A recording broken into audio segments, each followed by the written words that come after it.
துவங்கியதை கண்களை மூடி சொல்லாமா? முடிப்பீரே, முடிவு வரை உடனிருப்பீரே.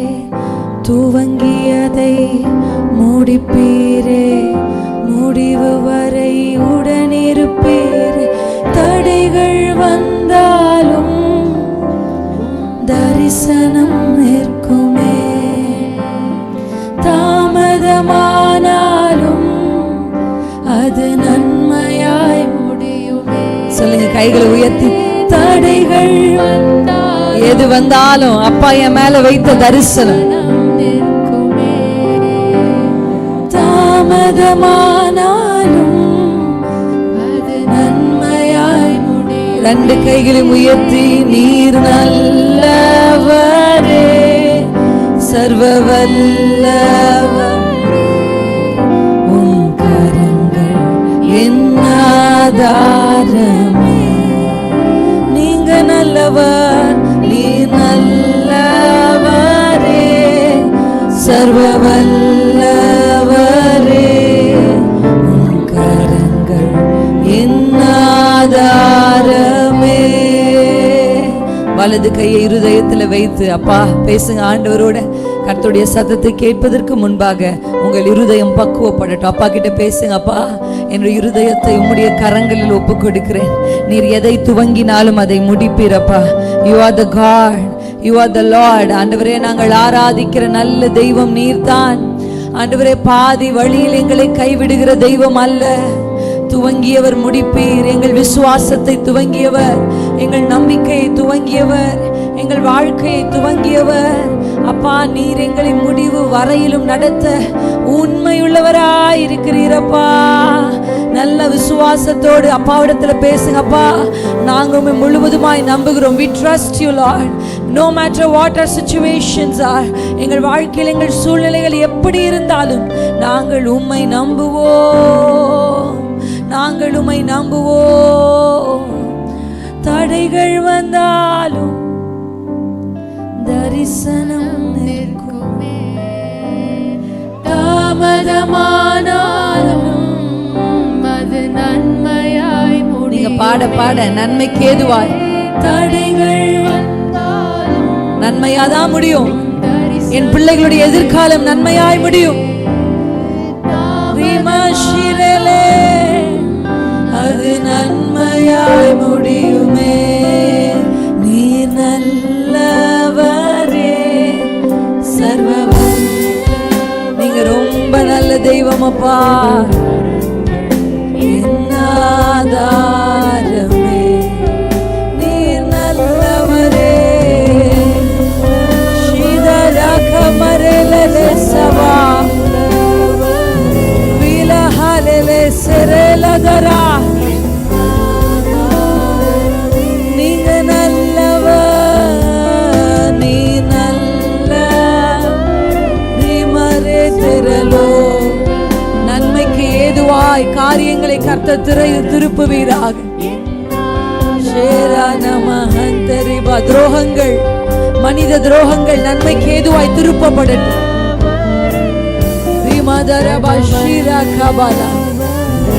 கர்த்தர் நீர் திருப்புவீராக.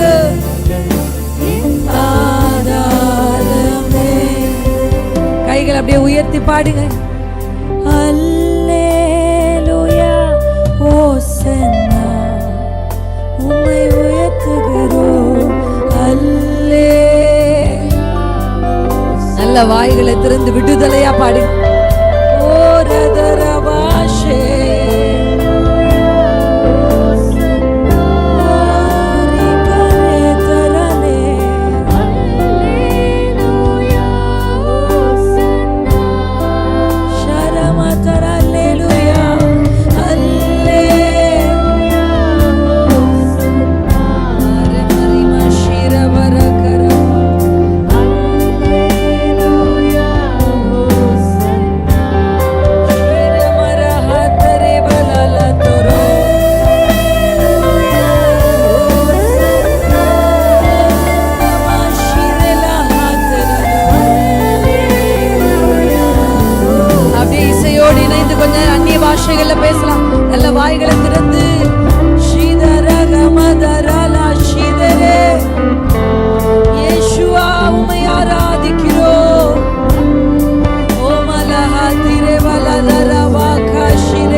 நன்மைக்கு ஏதுவாய், நன்மைக்கு ஏதுவாய். ஓ ஷிமர கரவலோ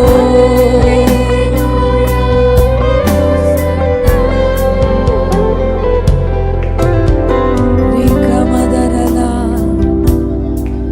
ரிமஷிரவதரா இயேசுவா, எங்களில் முந்தி அன்பு கூர்ந்த இயேசுவா, எங்களுக்காக ஜீவன் தந்த இயேசுவா, எங்களுக்காக பரிந்து பேசிக் கொண்டிருக்கிற இயேசுவா, எங்களுக்காக மறுபடியும் வரப்போகிற இயேசுவா, உம்மை ஆராதிக்கிறோம், உமக்கு நன்றி சொல்லுகிறோம் அப்பா. உமக்கு நாங்க நன்றி சொல்றோம். நன்மைக்கு ஏதுவாய் காரியங்களை மாற்ற போகிறதற்காக நன்றி. தீமைகளை நன்மையாய் மாற்ற போகிறதற்காக நன்றி. கர்த்தர் சூழ்நிலைகளை மாற்ற போகிறதற்காக ஒரு பெரிய டர்னிங் பாயிண்ட் நம்முடைய ஜனத்திற்கு கர்த்தர் கட்டளையிடுவீராக. சிறையிருப்புகள் திருப்பப்படுவதாக, சிறையிருப்புகளை திருப்புவீராக. நாங்கள் உமக்கு நன்றி சொல்றோம், உம்மை உயர்த்துகிறோம். உம்முடைய துதியை சொல்லி வருகிற ஜனங்களாய் எங்களை கர்த்தர் நீர் மாற்றி இருக்கிறதுக்காக நன்றி சொல்லுகிறோம். எல்லா நிலையிலும், எந்த நிலையிலும் எப்போதும் உம்மை துதிக்கிற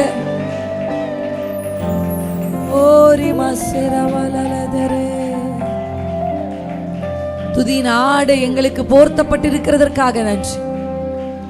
நாங்கள் பெற்றிருக்கிற எல்லா கிருபைகளுக்காக, தயவிற்காக நாங்கள் உமக்கு நன்றி சொல்லுகிறோம். தொடர்ந்து நீ நடத்தும் இயேசு கிறிஸ்துவின் வல்லமையுள்ள நாமத்தில் பிதாவே, ஆமென். ஹல்லேலூயா, ஆமென். கர்த்தர் நல்லவர். இந்த நாளுக்காக, வாரத்தின் முதல் நாள், இயேசு கிறிஸ்து உயிர்த்தெழுந்த இந்த காலை வேளை, ஆமென், ஆமென். நம்ம சனிக்கிழமை கர்த்தரை ஆராதிக்கல, அது ஓய்வு நாள். ஆனால் ஏன் நம்ம ஞாயிற்றுக்கிழமை ஆராதிக்கிறோம் அப்படின்னா, இன்னைக்கு காலையில் தான் அப்பா உயிர்த்தெழுந்தார். ஹல்லேலூயா. ஸோ வாரத்தின் முதல் நாள் ஆக்கிய அந்த அதிகாலையில் இயேசு கிறிஸ்து உயிர்த்தெழுந்ததுனால தான் நம்ம இப்படி ஆண்டவரை ஞாயிற்றுக்கிழமையில ஆராதிக்கிறோம். ஹல்லேலூயா. ஏன்னா நம்ம உயிர்த்தெழுந்த தேவனை ஆராதிக்கிறோம். நம்முடைய ஆண்டவர் இன்றும் உயிரோடு இருக்கிறார். ஒவ்வொரு ஞாயிற்றுக்கிழமையும் நீங்கள் பைபிள் எடுத்துட்டு ஆலயத்துக்கு வரும்போது எப்படி வரீங்கன்னு தெரியல, சரி இன்னைக்கு சர்ச்சுக்கு என்ன நினச்சிட்டு நீங்கள் நடந்து வந்தீங்க, இல்லை பைக்கில் வந்தீங்களா, காரில் வந்தீங்களான்னு எனக்கு தெரியல. ஆனால் உங்கள் மனதில் எப்படி இருக்கணும், உயிர்த்தெழுந்த தேவனை நான் சந்திக்க போகிறேன், அந்த உயிர்த்தெழுந்த வல்லமையை நான் அனுபவிக்க போகிறேன். ஹல்லேலூயா. அந்த எதிர்பார்ப்போடு நீங்கள் தேவ சமூகத்துக்கு வரும் பொழுது ஆண்டவர் நிச்சயம் உங்களை ஏமாற்ற மாட்டார். ஆண்டவர் உங்களை நிறைவாய் நடத்தி கொண்டு போவார். ஹல்லேலூயா, ஆமென். இந்த திருச்சபைக்காக நான் கர்த்தரை ஸ்தோத்திரிக்கிறேன். அருமையான வானத்தின் வாசல் ஏஜி திருச்சபைக்காக நான் தேவனை ஸ்தோத்திரிக்கிறேன். அருமையான பாஸ்டர் அவர்களுக்காக, சிஸ்டர் அவர்களுக்காக நான் கர்த்தருக்கு நன்றி செலுத்துகிறேன். இந்த ஊழியத்தில் அவர்களோடு இருக்கிறவர்களுக்காகவும், எங்களை அன்பாய் அழைத்த சகோதர சகோதரிக்கு, அவங்க குடும்பத்திற்காக நான் நன்றி செலுத்துகிறேன். இந்த நாளிலே ஆண்டவர் நம்மோடு கூட பேச அவர் ஆயத்தமாக இருக்கிறார். ஆமென், ஆமென். ஒவ்வொரு நாளும் ஆண்டவர் நமக்கு புதிய கிருபைகளை கொடுக்கிறார். ஆமென். அப்படிதான் வசனம் சொல்லுது. New grace everyday. ஒரு நாள் என்பதே எனக்கு தெரிஞ்ச ஒரு பெரிய கிஃப்ட் தான் நமக்கு கிடைக்கிறது. எத்தனை பேர் அதை ஆமோதிக்கிறீங்க? எத்தனை வயதானாலும் ஒரு நாள் நமக்கு ஆண்டவர் கொடுக்கிறார் அப்படின்னாலே அது ஒரு பெரிய பெரிய கிஃப்ட். நிறைய பேருடைய வாழ்க்கையில் ஒரு விரக்தி இருக்குது. ஆண்டவர் மேலே கொஞ்சம் வருத்தம், ஒரு சில பேருக்கு ஆண்டவர் மேலே கோபம், அதெல்லாம் இருக்குது. அது காரணம் என்ன? எனக்கு ஆண்டவர் அதை செய்யலை, எனக்கு ஆண்டவர் இதை செய்யலை, நான் இப்படி எதிர்பார்த்தேன் ஆனால் அவர் அப்படி செய்யலை அப்படின்ற ஒரு ஒரு சில விரக்திகள், கோபங்கள், வருத்தங்கள் நமக்கு ஆண்டவர் மேலே இருக்கலாம். ஆனால் இது எல்லாவற்றுக்கும் மேலே நம்ம ஜீவனோடு அவர் வைத்திருக்கிறார். கோபப்படுறதுக்கு கூட நம்ம ஜீவனோடு இருக்கிறோம் பாருங்கள். ஹல்லேலூயா. லைஃப் இருக்குது நமக்குள்ள, ஜீவனை கர்த்தர் கொடுத்திருக்கிறார். அதுவே நான் நினைப்பேன், அதுக்காகவே ஜனங்கள் நன்றி சொல்லணும். அவர் மேலே கோபப்பட ஒன்றுமே இல்லை. ஹல்லேலூயா. எவ்வளோ பணம், காசு, பொருள் கொடுத்தாலும் ஜீவனை ஒரு மனிதனால் தக்க வைக்க முடியாது. கர்த்தர் ஒரு மனிதனுக்கு கொடுத்தா. அப்படிப்பட்ட விலையேற பெற்ற ஜீவனை நாம் பெற்று இங்கே அமர்ந்திருக்கணும். ஒருவேளை நீங்களும் அப்படிப்பட்ட வருத்தத்தில் இருக்கலாம். நான் இப்படி எக்ஸ்பெக்ட் பண்ணேன், ஆண்டு எனக்கு இப்படி செய்யலை, அதை இப்படி செஞ்சுட்டாரு, இது இப்படி ஆயிடுச்சு, இன்னும் நடக்கலை, இவ்வளோ நாள் நான் காத்திருக்கிறேன் அப்படின்னு நீங்கள் விரத்தில் இருந்தாலும் நான் உங்களுக்கு ஒரு நற்செய்தியை சொல்கிறேன். நீங்கள் ஆராதிக்கிற தேவன் உயிர் உள்ளவராக இருக்கிறார். இன்றைக்கும் அவர் செயல்பட்டு கொண்டிருக்கிறார். ஆமென். கிறிஸ்தவங்க செய்ய வேண்டிய 2 முக்கியமான விஷயம் என்னென்னா, அலைன்மெண்ட். ஆண்களுக்கு தெரியும், நீங்கள் போய் உங்களுடைய வாகனத்தை இந்த மெக்கானிக் ஷாப்லேயோ இல்லை சர்வீஸ்க்கோ நீங்கள் விட்டிங்கன்னா அவங்க ஒரு விஷயத்தை பண்ணுவாங்க அந்த வெஹிக்கிளுக்கு. அதுக்கு பேர் தான் வீல் அலைன்மெண்ட். ஆண்களுக்கு ஓரளவுக்கு தெரிஞ்சிருக்கும், வண்டி வச்சுருக்கிறவங்களுக்கு தெரியும். ஒரு வண்டியை கொண்டு போய் சர்வீஸ்க்கு நம்ம விட்டோன்னா அவங்க அந்த வீலை என்ன பண்ணுவாங்கன்னா அலைன் பண்ணுவாங்க. அப்படின்னா அந்த வீல் ரெண்டும் ஒரே மாதிரி இருக்கிறதுக்கு அலைன் பண்ணுவாங்க. அப்படி அலைன் பண்ணின வீல் தான் என்ன செய்யும்னா ஒரு வண்டி ஓட்டுறது திருப்புகிற திசைகளுக்கு அந்த வண்டி என்ன பண்ணும், திருப்பும். வீல் அலைன்மெண்ட், அந்த அலைன்மெண்ட் சரியாக இல்லைன்னா வண்டி இஷ்டத்துக்கு போகும். ஆமென். கிறிஸ்தவர்களுக்கு இருக்க வேண்டிய முக்கியமான ஒரு அலைன்மெண்ட் என்ன அப்படின்னா நான் சொல்லுவேன் வில் அலைன்மெண்ட். தேவ சித்தம் உங்கள் சித்தம் ரெண்டும் ஒரே கோட்டில் போச்சுன்னா தடம் புரளாது. அல்லேலூயா. தேவ சித்தத்தோடு நம்முடைய சிந்தைகளை இணைத்து கொண்டே நம்ம போகணும். ரெண்டாவது தேவனுடைய நேரத்தோடு, அலைன்மெண்ட் வித் காட்ஸ் டைமிங்.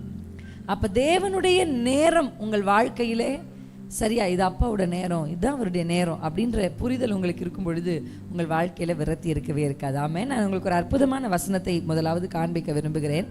நீங்கள் என்னோடு கூட சேர்ந்து கொலோசேயர் நிருபம், கொலோசேயர் 1 அதிகாரம் 31 வசனத்தை நம்ம வாசிக்கலாம். அது ஒரு பெரிய தொடர்ச்சியான வசனமாக இருந்தாலும் இந்த ஒரு வசனத்தை நம்ம கான்சென்ட்ரேட் பண்ணி அதுக்கப்புறம் தொடர்ந்து சில காரியங்களை கற்றுக்கொள்ளலாம் என்று நான் விரும்புகிறேன். அல்லேலூயா. நீங்கள் கொலோசியன்ஸ் சாப்டர் 1 verse 13 ஆங்கில வேதாகமம் வைத்திருந்தீர்கள் என்றால் தமிழ் வேதாகம் கொலோசியர் 1 அதிகாரம் 13 வசனத்தை நாம் வாசிக்க போகிறோம். எல்லாருமே இணைந்து வாசிக்கலாம், சின்ன வசனம் தான், சேர்ந்து வாசிப்போம். இருளின் அதிகாரத்தினின்று நம்மை விடுதலையாக்கி தமது அன்பின் குமாரனுடைய ராஜ்யத்துக்கு உட்படுத்தினவருமாய் இருக்கிற பிதாவை ஸ்தோத்தரிக்கிறோம். அல்லேலூயா, அல்லேலூயா.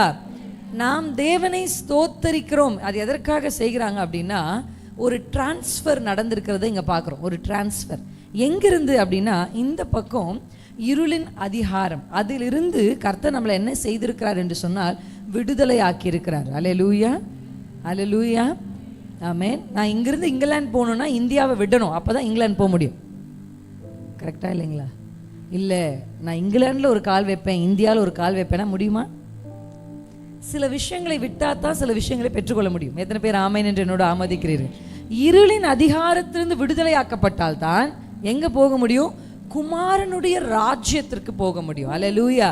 இதை செய்கிறவர் யார்? இதை செய்து கொண்டிருக்கிறவர் யார் அப்படின்னா பிதா. அல்லேலூயா. பிதா என்ன செய்திருக்கிறார் நம்ம அப்படின்னா, நம்மளை குறித்து இந்த வசனம் சொல்லுது. நம்மை, அந்த வார்த்தை இருக்கு பாருங்க நடுவில், தமிழில் அழகா நம்மை, நம்மை, ஆங்கிலத்தில் அஸ். உங்கள் வலது கை இருதயத்தை வச்சு சொல்லுங்க என்னை. என்னை ஆண்டவர் இருளின் அதிகாரத்தினின்று விடுதலை ஆக்கியிருக்கிறார். அல்லேலூயா. இருளிலிருந்து விடுதலை ஆக்கினார்னு இல்லை, இருளுக்கு ஒரு அதிகாரம் இருக்கு, அத்தாரிட்டி. ஆமென். அது அத்தாரிட்டிக்குள்ளே இருந்தாங்கன்னா அது இருள் என்ன நினைக்குதோ, சத்ரு என்ன நினைக்கிறானோ அதன் கீழே தான் அவங்க என்ன பண்ணுவாங்க, செயல்பட்டு கொண்டு. அந்த அத்தாரிட்டியிலிருந்து நம்மை விடுதலையாக்கி கர்த்தர் எதில் நம்மளை உட்படுத்தி இருக்கிறார் என்று சொன்னால் குமாரனுடைய ராஜ்யத்திற்கு உட்படுத்தி இருக்கிறார். அல்லேலூயா. இப்போ நம்ம எதற்குள்ள இருக்கிறோம்? எதற்குள்ள இருக்கிறோம்? சர்ச்சுக்குள்ள இருக்கிறோம். கரெக்டா? ஆமாம் தானே? ஃபிசிக்கலாக பார்த்தா நம்ம இந்த சர்ச்சுக்குள்ளே இருக்கிறோம். ஆனால் ஆவிக்குரிய ரீதியில் பார்த்தா நாம் எதற்குள்ளே இருக்கிறோன்னா குமாரனின் ராஜ்யத்திற்குள்ளே இருக்கிறோம். அல்லேலூயா, அல்லேலூயா. இன்னைக்கு எப்பவுமே நான் காலையில் எழுந்த உடனே எனக்கு ஏதாவது ஒரு பாடலை பரிசுத்த ஆவியானவர் நினைப்பூட்டுவார். அந்த பாடல் அப்படியே நான் முணுமுணுத்துட்டே தான் என்னுடைய தொடர்ச்சியான வேலைகளை செய்வேன். அதுக்கப்புறம் ஆண்டு சங்கத்துக்கு வரேன். எனக்கு காலை எழுந்த உடனே நான் இப்படி உட்கார்ந்த உடனே நான் பாடின பாட்டு, உம் நாமம் உயரணுமே, உம் அரசு வரணுமே, உம் விருப்பம் நடக்கணுமே. என்ன அழகான ஜெபம் தெரியுமா இது? எனக்கு தெரிஞ்ச நம்ம வாழ்க்கைக்கு இந்த ஜெபம் போதும். என் வாழ்க்கையின் நோக்கம் என்ன? உங்க நாமத்தை நான் உயர்த்தணும், உம்முடைய ராஜ்யத்துக்குள்ள நான் இருக்கணும், உங்க சித்தத்தை நான் செய்யணும். அல்லேலூயா. உங்களுக்கெல்லாம் இந்த பாட்டு தெரியும், புதுசாக இப்போ தான் ரிலீஸ் ஆயிருக்கா? இல்லை, எல்லாருக்கும் தெரியும். எல்லாருக்கும் தெரியும்ல? பாடலாமா? எப்படி பாடணும்? நான் எப்பவுமே சொல்லுவேன், பாடுறதுன்றது கிறிஸ்தவர்களுக்கு கைவந்த கலை. கரெக்டாக இல்லைங்களா? இப்போலாம் சர்ச் எல்லாம் ரீல்ஸ் போடுறாங்க, நான் பார்க்குறேன் இன்ஸ்டாலெலாம், சபைகள் எல்லாம் ரீல்ஸ் போடுறாங்க. அப்போ சர்ச்சில் போய் மைக்கை நீட்டி அன்பு அப்படின்ற வார்த்தையில் ஒரு பாட்டு பாடுங்கன்னா பாடுறாங்க, தேவன்ற ஒரு வார்த்தையில் பாட்டு பாடினா பாடுறாங்க. அப்போ பாடல்கள் வந்து நம்முடைய லைஃபோட அப்படியே லைஃப் லைன் மாதிரி சாங் நம்ம வாழ்க்கையோடு என்ன பண்ணிருச்சு, கலந்து போச்சு. கிறிஸ்தவர்களுக்கு அது ஒரு பெரிய பிரச்சனை. ஆனால் எனக்கு என்ன ஒரு பிரச்சனை அப்படின்னா, தெரிஞ்ச பாட்டுன்னு பாடாமல் புரிஞ்சு பாடுங்க. when you say it you mean it. Hallelujah. நம்ம அதை ஓகே ஓகே பிடிச்சிருக்கு அப்படி சும்மா சொல்கிறதுக்கும் எனக்கு ரொம்ப அது தெரியும் வித்தியாசம் ஒருத்தர். நீங்கள் பார்த்துருக்கீங்களா? நீங்கள் ஒரு பொருளை போய் அவங்ககிட்ட வாங்கி கொடுத்து அவங்களுக்கு பிடிச்சிருக்கா பிடிக்கலையான்றதை நீங்கள் பிடிச்சிருக்குன்னு அவங்க வாய் சொன்னால் கூட அவங்களுக்கு பிடிக்கலன்றது அவங்க கண்டுபிடிப்பீங்களா கண்டுபிடிக்க மாட்டிங்களா? ஒருத்தருக்கு உண்மையாகவே நீங்கள் வாங்கி கொடுத்து பிடிச்சி எனக்கு இது ரொம்ப பிடிச்சிருக்கு, எனக்கு நான் இது ரொம்ப நாளாக வாங்கினேன் அப்படி சொல்லுவாங்க. சரி சரி தேங்க்யூ அப்படி சொல்கிறதுக்கு வித்தியாசம் இருக்குல்ல. இன்றைக்கி நான் எப்படி பார்க்குறேன், நிறைய கிறிஸ்தவர்கள் இப்படி தான் பாடுறாங்கன்னு உங்கள் நாம உயரணும் உயரட்டும் அது பாட்டுக்கு உயரட்டும் அப்படி இல்லாமல் when you say it you mean it. ஹல்லேலூயா சொல்லுங்க. உங்கள் நாமம் உயரணுமே, உம் அரசு வரணுமே, உம் விருப்பம் நடக்கணுமே. என் வாழ்க்கையில உங்க நாமம்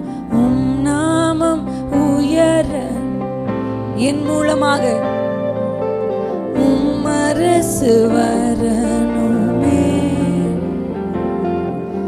உம் விருப்பம் நடக்கணுமே. அப்பா அப்பா பிதாவே அப்பா அப்பா பிதாவே அப்பா அப்பா பிதாவே அப்பா அப்பா பிதாவே அப்பா. ஆமென். உங்க விருப்பம் என் வாழ்க்கையில் நடக்கட்டும்பா. ஆமென். அப்படின்னு நம்ம பாடணும். இன்னைக்கு ஆண்டவர் நம்மளை எதற்குள் வைத்திருக்கிறார், அந்த அந்த அந்த விசுவாசம், அந்த நம்பிக்கை எதற்குள்ள நான் இருக்கேன் அப்படின்னா, நான் கர்த்தருடைய ராஜ்யத்துக்குள்ள இருக்கிறேன், அவருடைய ஆட்சிக்குள்ள இருக்கிறேன் அப்படின்ற ஒரு கான்ஷியஸ் வந்து நம்மளை என்ன பண்ணோம் அப்படின்னா தொடர்ந்து ஓடுவதற்கு கிருபை தரும். அல்லேலூயா. நிறைய பேருக்குள்ள ஒரு ஏமாற்றம் கர்த்தர் மேலே அவங்க நினைக்க கர்த்தர் என்னை ஏமாத்திட்டார் அப்படின்னு சொல்கிறதுக்கான காரணம் எனக்கு தெரிஞ்சு அவங்களுக்கு அந்த புரிதல் இல்லாதது தான் அப்படின்னு நான் நினைக்கிறேன். அல்லேலூயா. இந்த புரிதல் என்ன? கர்த்தருடைய ராஜ்யம். நான் இன்றைக்கு பொதுவாக ஞாயிற்றுக்கிழமையில் கர்த்தருடைய ராஜ்யத்தை குறித்து நிருபத்திலிருந்து ஏதாவது ஒரு வசனத்தை குறித்தோ இல்லை பரிசுத்த ஆவியானவரை குறித்தோ இல்லை பரலோகத்தை குறித்தோ பேசணும் அப்படின்றது எங்களுடைய விருப்பம். ஆமென். கிங்டம் ஆஃப் த லார்ட் அப்படின்றது ஆண்டவர் இந்த இயேசு கிறிஸ்து இந்த பூமிக்கு வந்து கிறிஸ்தவ மதத்தை ஸ்தாபிக்க வராமல் தேவனுடைய ராஜ்யத்தை ஸ்தாபிக்க வந்தார். அல்லேலூயா அல்லேலூயா ஆமென். அவர் வந்து ஒரு கிங்டமை ஆண்டவர் ஒரு ஆட்சியை இங்கே கொண்டு வர நினைத்தார். நிறைய பேரால் இயேசு கிறிஸ்துவை புரிஞ்சுக்கல முடியல. ஆமென். அற்புதங்களை பெற்றுக்கொள்ள இயேசுவை புரிஞ்சுக்கணும்னு அவசியம் இல்லை. எத்தனை பேருக்கு புரியுது? அல்லேலூயா. தாவீதின் குமாரனே இறங்கும்னு சொன்னால் இறங்கிடுவார், மிராக்கிளை கொடுத்துருவார். அவனுக்கு ராஜ்யத்தை குறித்து அறிவு இருக்கா இல்லையான்றது கர்த்தருக்கு பிரச்சனை இல்லை. அல்லேலூயா ஆமென். கானானுக்கு இஸ்ரவேல் ஜனங்கள் புறப்பட்டு வராங்க. பைபிளில் வாசிக்கிறோம், எல்லாருக்கும் ஆண்டவர் மன்னா கொடுத்தார், எல்லாருக்கும் அப்பா சாப்பாடு கொடுத்தார், எல்லாருக்கும் தண்ணி கொடுத்தார், எல்லாரையும் பாதுகாத்தார். மேகம் எல்லார் மேலே இருந்துச்சு. இவன் மேலே தான் யாருக்கு அறிவு இருக்கோ ஆண்டரை குறித்து அவங்க மேலே தான் இருக்குது இல்லைன்னு சொல்ல, எல்லாரின் மேலும் அவருடைய கிருபை இருந்தது. ஆனால் கானானுக்கு போய் சேரணும் அப்படின்னா ஆண்டவரை குறித்த ஆண்டுடைய வல்லமை குறித்த அந்த அறிவு நமக்கு இருக்க வேண்டும். அல்லேலூயா ஆமென். அப்படிப்பட்ட 2 பேர் தான் போய் சேர்ந்தாங்கன்னு பைபிளில் வாசிக்கிறோம். அல்லேலூயா. அப்போ பெற்றுக்கொள்வதினாலே நாம் பரலோகத்தை எட்டி விடுவோமா என்பது ஒரு பெரிய கேள்விதான். அல்லேலூயா அல்லேலூயா. அதனால ஹெவன்லி தாட்ஸ், பரலோக ராஜ்யம் என்பது நமக்கு ஆண்டவர் வாக்குத்தத்தம் பண்ணப்பட்டு ஆயத்தமாய் கொண்டிருக்கிற ஒரு விஷயம். நான் வெளிப்படுத்தின விசேஷத்தை நேற்று வாசிக்கும் பொழுது அலங்கரிக்கப்பட்ட மணவாட்டியை போல புதிய எருசலேம் இறங்கி வருகிறதை ஜான் பார்க்குறாரு. அல்லேலூயா ஆமென். அப்போ நான் அந்த பகுதியை வாசிக்கிறேன். நமக்காக ஒரு இடத்தை, நமக்காக ஒரு அழகான ஸ்தலத்தை கர்த்தர் ஆயத்தப்படுத்துறாருன்றதை தாண்டி இப்படி ஒரு வார்த்தையை நான் பிடிச்சிக்கிட்டேன். அதுல இருந்து அலங்கரித்து கொண்டிருக்கிறேன். அல்லேலூயா. Preparing is different from adorning. அவர் அலங்கரிக்கிறார் அந்த புதிய எருசலேம். எதுக்காக? நமக்காக. அவ்வளோ பெரிய திட்டங்களை கர்த்தர் நம்ம மேலே வைத்திருக்கிறார். ஆனால் நம்ம பென்சில் திருடிட்டான், ஷார்ப்னரை எடுத்துட்டான் அப்படின்னு ஆண்டவர்கிட்ட போய் பேசிகிட்டு இருக்கிறோம், எல்கேஜி பிள்ளைங்க மாதிரி. அல்லேலூயா அல்லேலூயா. இருப்பாங்க. உலகம் என்று சொன்னால் அப்படி தானே இருக்கும். இந்த உலகத்தில் வாழ்கிற நமக்குள்ளே எப்படி ஒரு எண்ணம் இருக்கணும்னா, நான் கர்த்தருடைய ராஜ்யத்துக்குள்ளே இருக்கிறேன். I am inside the kingdom of the Lord. The kingdom of the Lord, kingdom minded people, ராஜ்யத்தை பற்றின அந்த தெளிவுள்ள ஜனங்களுக்காக நான் அதுக்கான ஒரு முக்கிய சாராம்சமாக, முக்கிய அடையாளமாக நான் பார்க்குற ஒரு விஷயத்தை நான் உங்களுக்கு இன்றைக்கு காண்பிக்க விரும்புகிறேன். நான் அதை முதலாவது உங்களுக்கு ஒரு பழைய ஏற்பாட்டிலே ஒரு வசனத்தை உங்களுக்கு காண்பிக்கிறேன். உபாகம புத்தகம் 29ஆம் அதிகாரம் 4ஆம் வசனம். இதுவரையும் நான் சொல்கிறது எனக்கு புரியலை அப்படின்னு நீங்கள் நினச்சிங்கன்னா ஒன்று அழகாக உங்களுக்கு கடைசி வரைக்கும் உங்களுக்கு புரிய வைக்கிற மாதிரி பேசுறதுக்கு தான் கர்த்தர் எங்களுக்கு ஊழிய அழைப்பை கொடுத்துருக்குறேன். அல்லேலூயா. உங்களுக்கு புரியாத ஒரு 10 வசனத்தை எடுத்து பார், நான் எவ்வளோ அழகாக பிரசங்கம் பண்ணுவேன் அப்படின்னு ப்ரெசன்டேஷன் பண்ண நான் இங்கே வரல. எப்படி ஆகிலும் சத்தியத்தை உங்கள் மனதுக்குள்ளே சரியான விதத்தில் உட்புகுத்த தான் கர்த்தர் எங்களை இங்கே நிற்க வச்சிருக்கிறார். அல்லேலூயா. we are here to serve you. உங்களுக்கு சேவை செய்ய தான் கர்த்தர் எங்களை நிறுத்தியிருக்கிறார். அல்லேலூயா. அதனால் I will try the level best உங்களுக்கு புரியும்படி இந்த வார்த்தைகளை பிரசங்கிப்பதற்கு. ஆமென். நீங்களும் கொஞ்சம் முயற்சி எடுங்க. அவங்க எதுவும் ஒன்று சொல்ல வராங்க, இப்போ புரியலனாலும் கடைசியாவது புரியும் அப்படின்ற ஒரு இன்டென்ஷனோட கொஞ்சம் என்னை உற்று நீங்கள் கவனிக்க நான் உங்களை உற்சாகப்படுத்துறேன். Okay, let's focus on this word. உபாகமம் 29ஆவது அதிகாரம் 4ஆம் வசனம். இந்த ஓகே,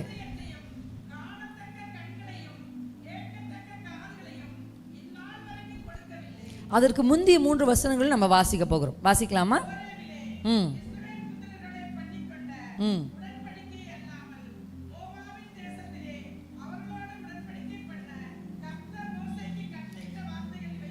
கர்த்தர் மோசேக்கு கட்டளை இடுகிறார். எதை கட்டளை இடுகிறார்னா, வார்த்தை.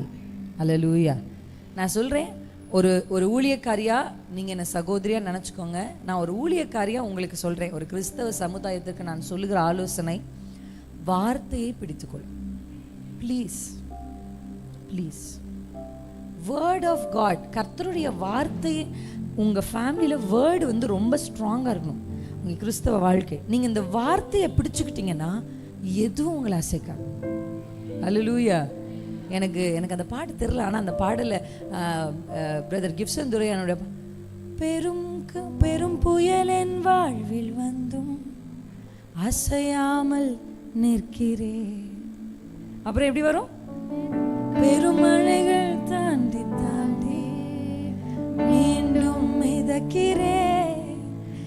அந்த வரிகளை வாசிச்சா அந்த கேன் யூ ப்ளீஸ் லிரிக்ஸ் கொஞ்சம் போட முடியுமா?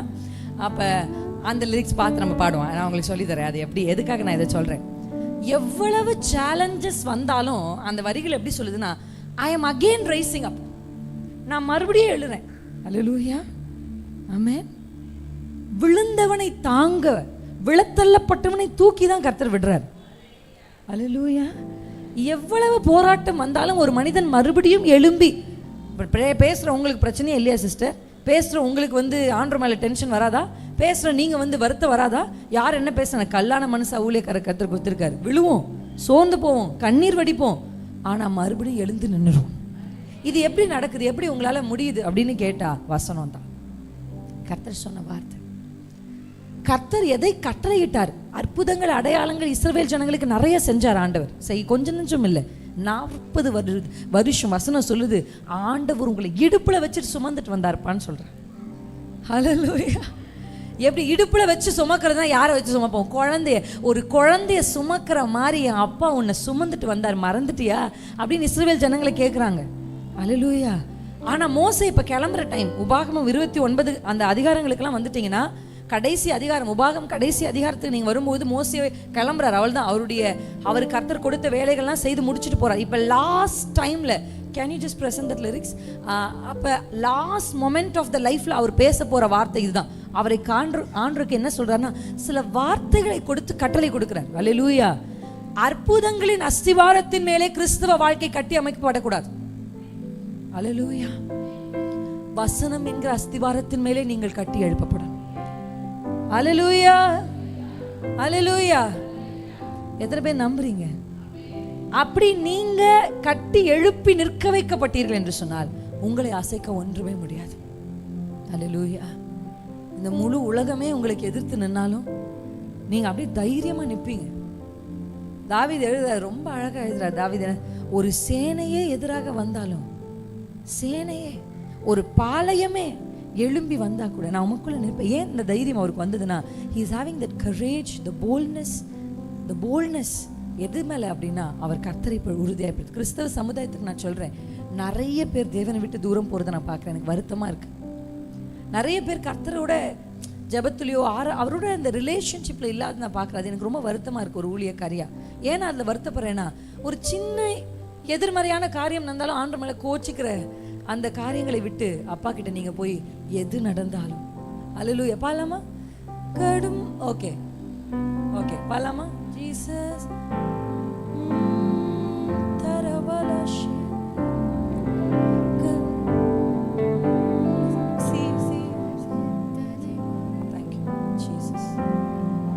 அல்லேலூயா. லிரிக்ஸ் பார்த்துட்டீங்களா? இந்த பாட்டு எத்தனை பேருக்கு தெரியும்?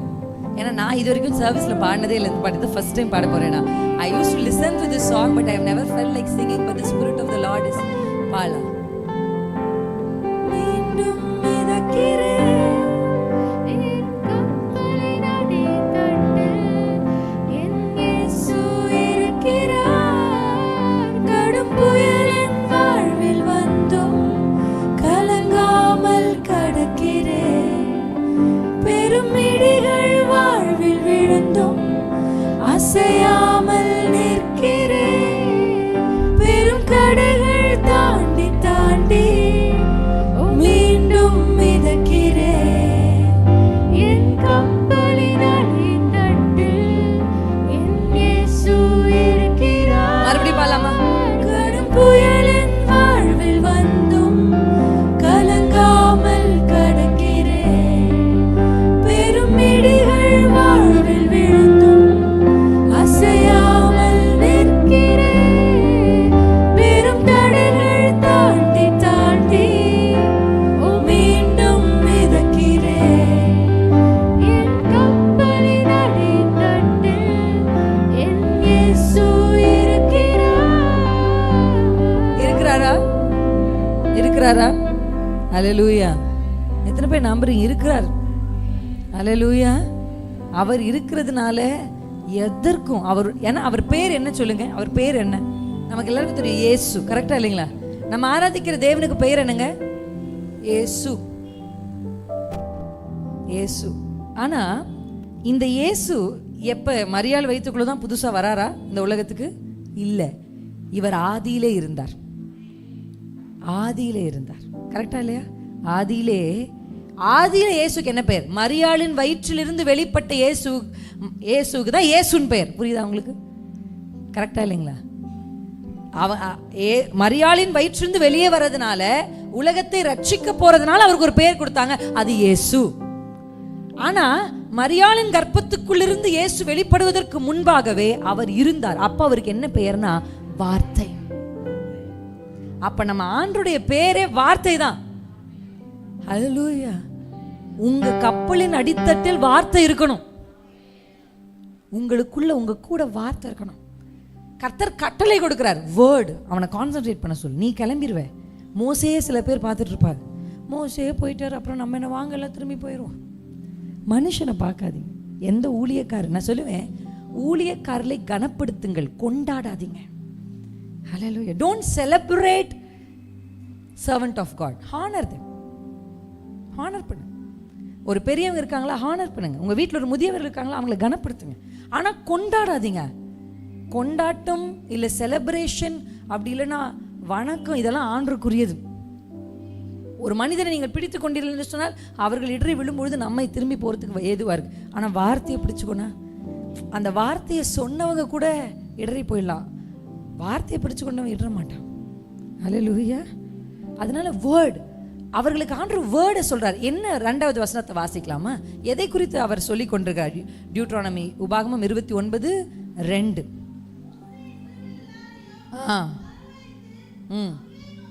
அவர்களை நோக்கி, உங்கள் கண்களுக்கு முன்பாக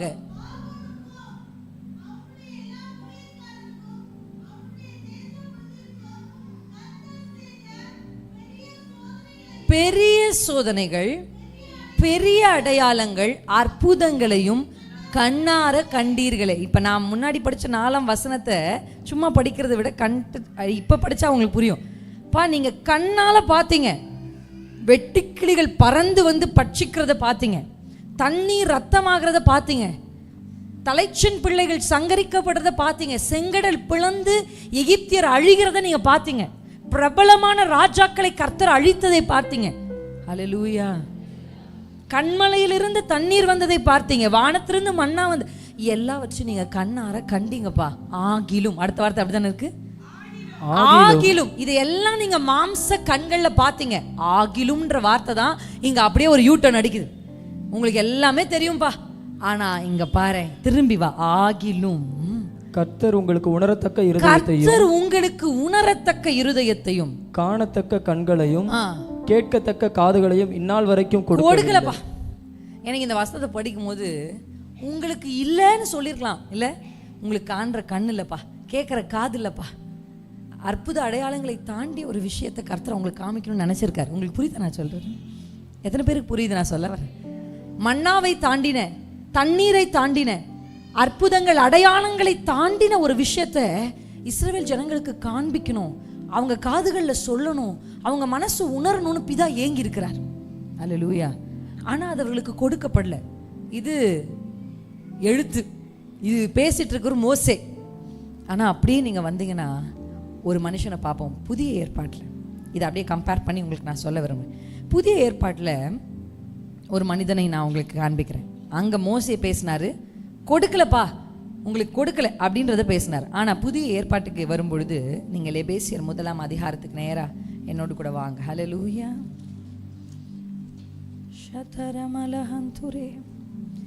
இப்போ 15ஆம் வசனத்திலிருந்து நம்ம வாசிக்க போகிறோம். நானே வாசிக்கிறேன் அந்த 15ஆம் வசனத்தை.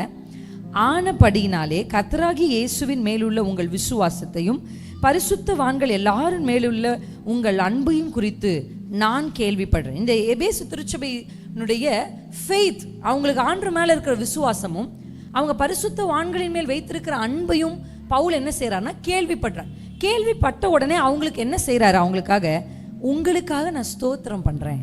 இப்படி ஒரு சர்ச்சை எழுப்பிக்கிறாரே கர்த்தர், இப்படி ஒரு ஜனங்களை எழுப்பியிருக்கிறாரே, கர்த்தரின் மேல் விசுவாசம் வைக்கிற ஒரு கூட்டத்தை கர்த்தர் எழுப்பியிருக்கிறாரே. அல்லேலூயா. இந்த உசிலம்பட்டியில் எழுப்பியிருக்காரே அப்படின்னு ஒரு ஸ்தோத்திரம் பண்றார். ஃபர்ஸ்ட் உங்களுக்காக நன்றி. நான் எப்பவுமே சொல்லுவேன், நல்லா ஞாபகத்துக்கொள்ளு, உங்க வாழ்க்கையில பிரசன்ஸை நீங்க ஃபீல் பண்றதுக்கான ஃபர்ஸ்ட் ஸ்டெப்பே ஸ்தோத்திரம் தான். நிறைய பேரால் அவங்க வீடுகளில் பிரசன்னத்தை உணர முடியாது. ஏன் தெரியுமா? நான் எப்பவுமே சொல்லுவேன், கண்டென்ட், போதுமென்ற மனதோடிக்கக்கூடிய தேவபக்தி மிகுந்த ஆதாயம். பைபிள் இருக்கா? இது தமிழ் ஆங்கிலத்தில் content. I'm like okay, I'm happy with it. இதுக்கு ஒரு ஆப்போசிட் வேர்டை இப்போ தான் ரீசெண்டாக ஒரு புத்தகத்தை படிக்கும்போது படித்தேன். மால் கண்டென்ட் அப்படின்னு சொல்லியிருக்காங்க. அப்படின்னா அதிருப்தி அற்ற ஒரு நிலை. என்ன கொடுத்தாலும் என்ன 1000 ரூபாய் தான் கொடுத்தீங்க, அங்கே பார்த்தீங்களா அவங்களுக்கு 10,000, அப்படி ஒரு அதிருப்தி அற்ற நிலை ஒரு தான். அதான் மால் கண்டென்ட்னு சொல்கிறாங்க. நம்ம எப்பொழுதுமே நம்முடைய வாழ்க்கையில் ஆண்டவரே நீங்கள் எனக்கு போதும், நீங்கள் கொடுத்துருக்கிறது எனக்கு பெஸ்ட். எத்தனை பேர் அப்படி நினைக்கிறீங்க? ஆமாம். அந்த அதிருப்தி அற்ற நிலையை தாண்டின இப்போ முதல்ல பால் அவங்களுக்கு சொல்கிறது என்ன? ஸ்தோத்திரம். நீங்கள் வீடுகளில் if you want to open the heavens, if you want the presence, தேவ பிரசனத்தை நீங்கள் உணரணும்னா முதல்ல உங்களுக்கு இருக்கிறவைகளுக்காக நன்றி சொல்லணும். நிறைய பந்தி இருங்கப்பான்னு சொல்லிட்டாரு. 5000 புருஷர்கள் மட்டுமே, இதில் கூட வந்த மனைவிகள் பிள்ளைகள்னு சேர்த்தா ஒரு 10,000 கிட்ட வந்திருக்கோன்னு வச்சுக்கலாம்.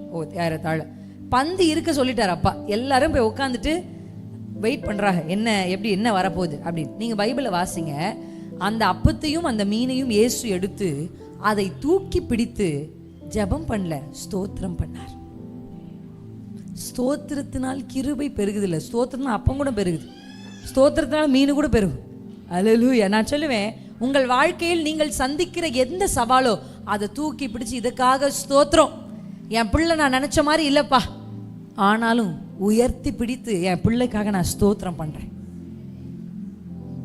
என் கணவர் நான் நினைத்த மாதிரி இல்லை, என் மனைவி நான் நினைத்த மாதிரி இல்லை, பட் ஐ தேங்க் காட். கணவனே இல்லாத நிலை இல்லையே, மனைவி இல்லாத ஒரு நிலை இல்லையே, ஸ்தோத்திரம். நீங்கள் சொல்லி பாருங்கள், இந்த வே நீங்கள் நன்றி அறிதல் உள்ளவர்களாய் ஸ்தோத்திரம் பண்ணும் பொழுதே ப்ரெசன்ஸ் உங்களுக்கு ஆட்டோமேட்டிக்காக ஓப்பன் ஆகிறத பார்ப்பேன். நிறைய பேர் எவ்வளோ நேரம் ஜெபம் பண்ணாலும் அவங்களால தேவ பிரசனத்தை உணர முடியாததுக்கான காரணம் அந்த மால் கண்டென்ட் தான். அல்லேலூயா. இன்னைக்கு ஆண்டவர் அதை அட்ரஸ் பண்ண விரும்புகிறார். நீங்கள் அந்த வசனத்தை வாசிக்கும் பொழுது ஸ்தோத்திரம் பண்ணி உங்களை நான் ஜெபங்களில் நினைக்கிறேன். இவர் ஜெபிக்கிறார் எபேசு சபைக்காக. ஒரு போதகர், ஒரு அப்போஸ்தலன் என்ன சொல்லி ஜெபிக்கிறார் அப்படின்னு சொன்னால் 17ஆம் வசனம் நம்ம எல்லாரும் சேர்ந்து வாசிக்கலாம். ஏன்னா இந்த வசனம் ரொம்ப முக்கியமான ஒரு வசனம். அதனால நம்முடைய கர்த்தராகிய இயேசு கிறிஸ்துவின் தேவனும் மகிமையின் பிதாவுமானவர் தம்மை நீங்கள் அறிந்து கொள்வதற்காக ஞானத்தையும் தெளிவையும் அளிக்கிற ஆவியை உங்களுக்கு தந்தரள வேண்டும் என்று. லாஸ்ட் 19ஆம் வசனத்தினுடைய கடைசி பகுதியை நீங்கள் வாசிச்சீங்கன்னா, அவர் உங்களுக்கு பிரகாசமுள்ள மனக்கண்களை கொடுக்க வேண்டும் என்று வேண்டிக் கொள்ளுகிறேன். அதான் புதிய ஏற்பாட்டு ஊழியம். பழைய ஏற்பாட்டு ஊழியனா உங்களுக்கு கொடுக்கல அப்படின்னு சொல்லி முடிச்சிருவார் மோசே. ஆனால் புதிய ஏற்பாட்டின் ஊழியம் என்ன தெரியுமா? ஆண்டவர் உங்களுக்கு அதை கொடுக்கணும்னு நான் வேண்டிக் கொள்ளுகிறேன். அதான் பவுல், அதான் மோசே. எப்படி வித்தியாசம் பார்த்தீங்களா? மோசே சொன்னார் உங்களுக்கு கொடுக்கல, ஆனால் பவுல் சொல்றாரு உங்களுக்கு கொடுக்கணும்னு நான் ஜெபம் பண்றேன். உங்க விசுவாசத்துக்காக ஸ்தோத்திரம், நீங்க பரிசுத்தவான்களின் மேல் வைத்த அன்புக்காக ஸ்தோத்திரம். ஆனா நீங்கள் தேவனை அறிந்து கொள்ளுகிற ஞானத்தையும் தெளிவையும் அளிக்கிற ஆவி, அதை யார் தான் கொடுப்பார் அப்படின்னா ஆவியானவர் தான். ஹல்லேலூயா. உங்க எல்லாருக்குமே நான் நிறைய பாட்டு பாடுவேன். ஏன்னா நான் சொன்ன மாதிரி பாடிக்கிட்டே இருக்கிறது தான் என்னுடைய வழக்கமே.